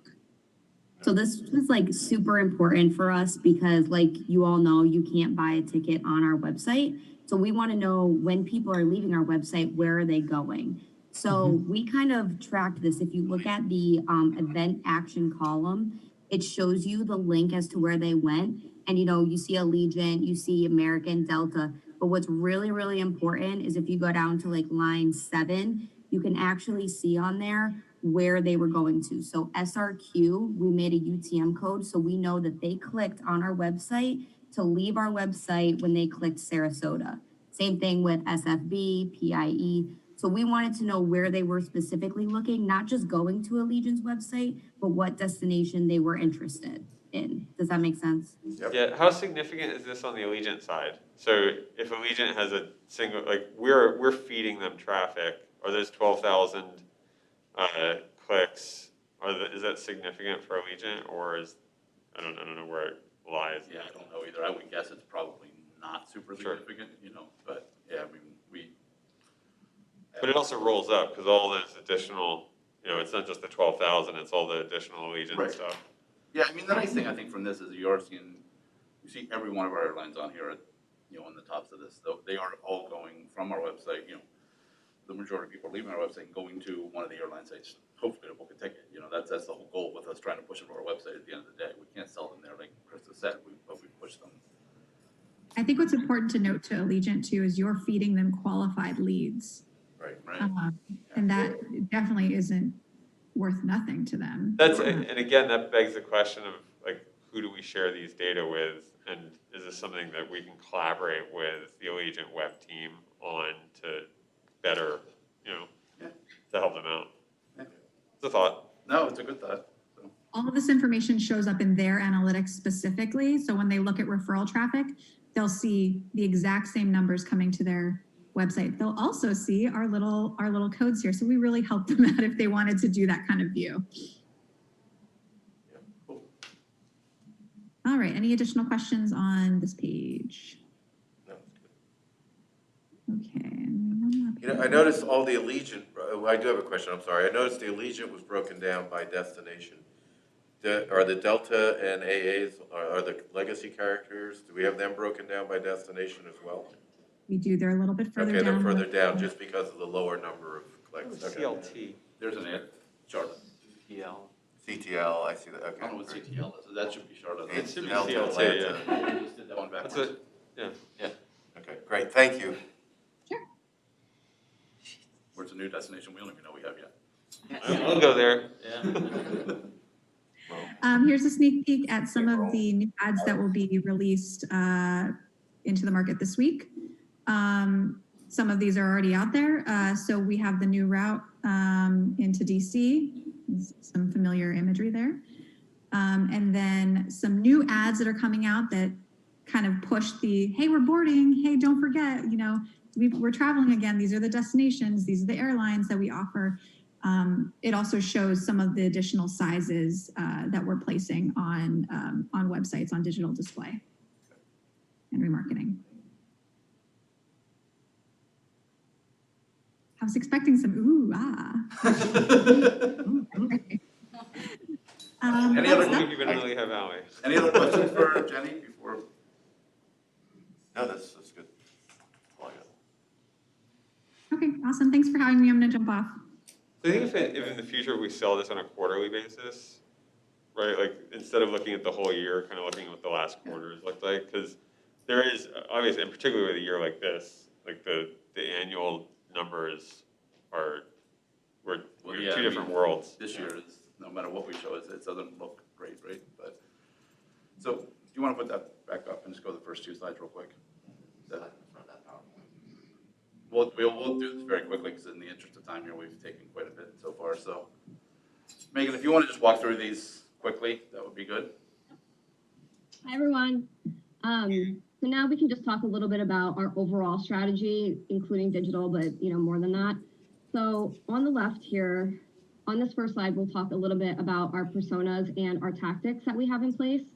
So in early 2019, we developed 4 primary marketing personas to communicate to different types of travelers. So we built these personas based on a Nielsen study, Google Analytics, digital marketing reporting, and who we know we want to reach. And so based on all of that information, we built our 4 personas, which include a mom/wife, somebody who is planning a holiday or vacation travel for her family, a business traveler, a millennial, and a retiree/snowbird who maybe has a second home in the South, or somebody who is looking to get out of the Northeast during the colder months. Obviously, different people, which we learned, absorb media in different ways. So we have a robust media mix in place to communicate with them. And so you'll see that on the right, we have a combination of tactics, which include digital, out of home, sports marketing, print, radio, and community sponsorship. I do want to point out that about 20% of our media placements are done through trade. So we have a lot of relationships with various organizations in the Lehigh Valley, and obviously we have an internal advertising program, so we're able to offer advertising trade, which is a great benefit for us. Even though it's a small amount, it gives us an opportunity to have exposure in areas that we otherwise wouldn't be able to. And the trade includes a little bit of out-of-home, radio, and sports marketing. So again, it's just really important to have a variety of media in place to make sure that we're talking to all of our different personas. Okay, and your media mix, is that based on your dollar expenditure per media? The percentage? So, yeah, so that's based on our marketing budget as well as the trade. If we were to take the trade out of this, you would see the digital increase and the sports and out-of-home decrease a little bit. But we felt it was important to include the trade because it captures our entire exposure. Okay, so right, so when you put your trade dollars in, you've got roughly 1/5 of the total dollar allotment going into sports marketing, versus if you were to take the trade out, you'd probably have 50% more digital. Yeah, it goes much smaller. Right, it gets much smaller. Okay, great. All right, thank you. All right, we'll go to the next one here. Okay, so then going into 2021, we have 2 primary goals. Our first goal is to counteract negativity regarding air travel. And I think Colin spoke to this a little bit as well, and we're pretty aligned when it comes to this. Obviously, there's hesitation regarding travel, regardless of what type of travel you're interested in doing. So we're going to be continuing the Fly Safe with ABE message. We need to make sure our community knows it's safe to fly through ABE. We're also going to continue to promote the individual airlines and destinations, as well as new destinations that we're definitely going to be adding, right, Darren? Oh yeah, there's tons of those coming. Just like the ads that Jenny showed you, and there's a few examples here as well. We just want to be able to generate excitement around traveling again. And then our second goal is to continue to strengthen the neighborhood, your neighborhood airport brand. It's obviously very recognizable at this point, and we want to continue to drive awareness of the ABE experience. And we want to make sure potential travelers are at least looking at us when they're looking to book their travel. We will utilize our current media mix to achieve these goals. Right now, we are planning to have this strategy in place for at least the first 6 months of 2021, and we will evaluate it on a month-by-month basis as things with the pandemic progress. Maybe after the first quarter, we can slow down with the Fly Safe with ABE messaging a little bit, but like I said, we'll just continue that on a month-by-month basis, but kind of plan for the first half of the year with this at this point. And obviously, we're working on a lot smaller budget next year than what we have in the past. We've trimmed that Mhm. down significantly, necessarily, but, so it's just finding ways to make that, still get some reach out of that. Can you flip back to the previous slide? So continuing that media mix to collaborate with all four of the personas. I know that the marketing team is well represented among millennials, but maybe not so well represented among moms and retirees. So making sure that you're engaged, Megan mentioned the word community and engaging the community on this stuff. That's one of the interesting things in Lehigh Valley is that I think somebody else earlier mentioned the uniqueness of the region. But we are a unique place, so the fears of national travelers related to travel have to be translated for our local market. So that constant engagement with our community, particularly around the media mix, like making sure that the voice of the mom is present. And there's obviously among the hundreds of LNA employees, there's moms, but making sure that moms are speaking to the marketing production I think is important, as well as the others. Yeah, makes sense. One of the things we did 2 or 3 years ago that I thought was helpful, and I don't remember, Tom, if you were involved in that or Charles, but we had a dinner up in the boardroom and we invited, I think 20 regular travelers, folks who hit our all-star marketing program. We had both business travelers and a couple of vacation travelers, but it seemed to be the vacation travelers made up the retiree snowbird market pretty well. And I thought there was some benefit to the face-to-face. We had one disgruntled traveler, but I don't think he'd have been satisfied if we'd given him free airfare. But the others were pretty positive. And I always like the face-to-face if I can get it. Yes. Because you get some good feedback. I think it's a great idea. And we've continued doing that, Mike, on an annual basis. Of course, this year was a little different, but we've continued to get outreach and feedback from that group and meet with the group. I think it has been helpful to understand what the interest is. I know, even the Air Service Focus Group provides a very broad mix of, sort of the business traveler side of things, but, a lot of perspectives flow through a number of those channels. But I think, the comment overall is continuing the community input and feedback from all of those groups, and that's certainly something we'll continue to do.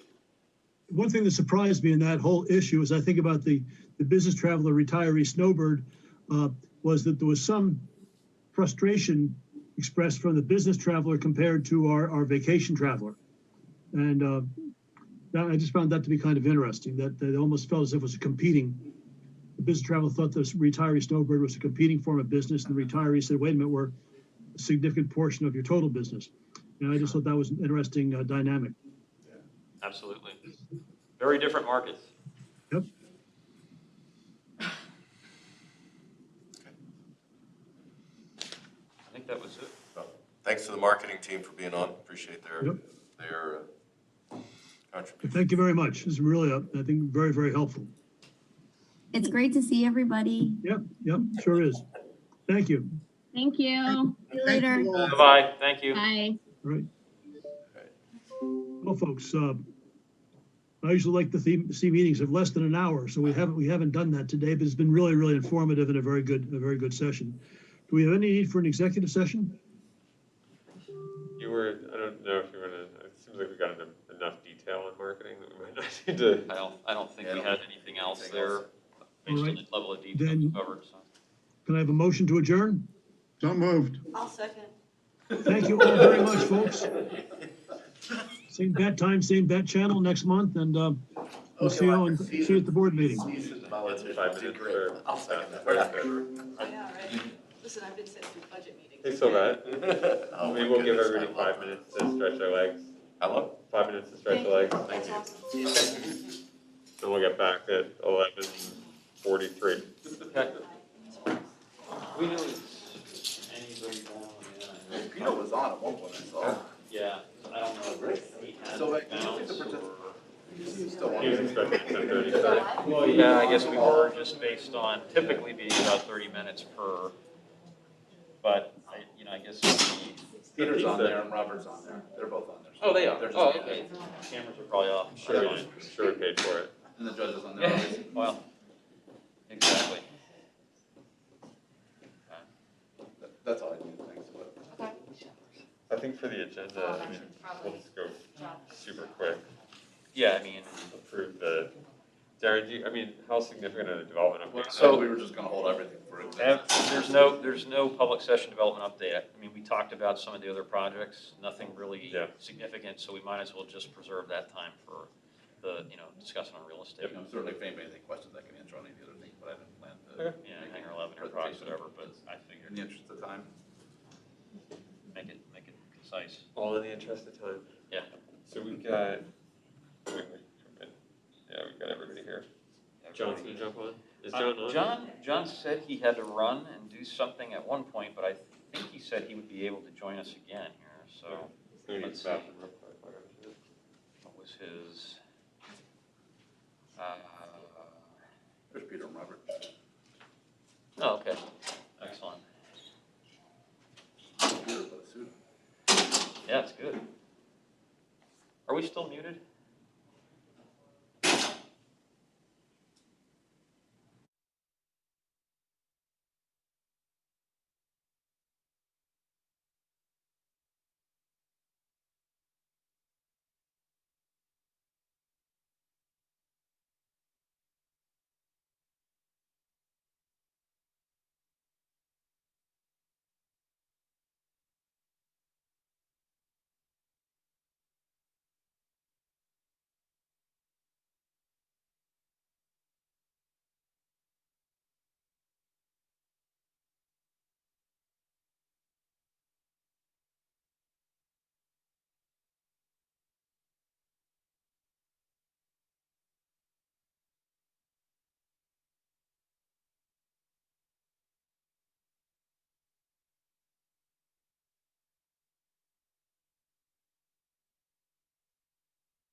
Everybody? Good morning, good morning. Buenos dias. Welcome to our October Executive Committee meeting. Do you want to do a quick roll, Solette, please? Sure. Matt Turk. Here. Mike Reisinger. Present. John Hayes. Oh, I saw it there. Give us the high sign, John.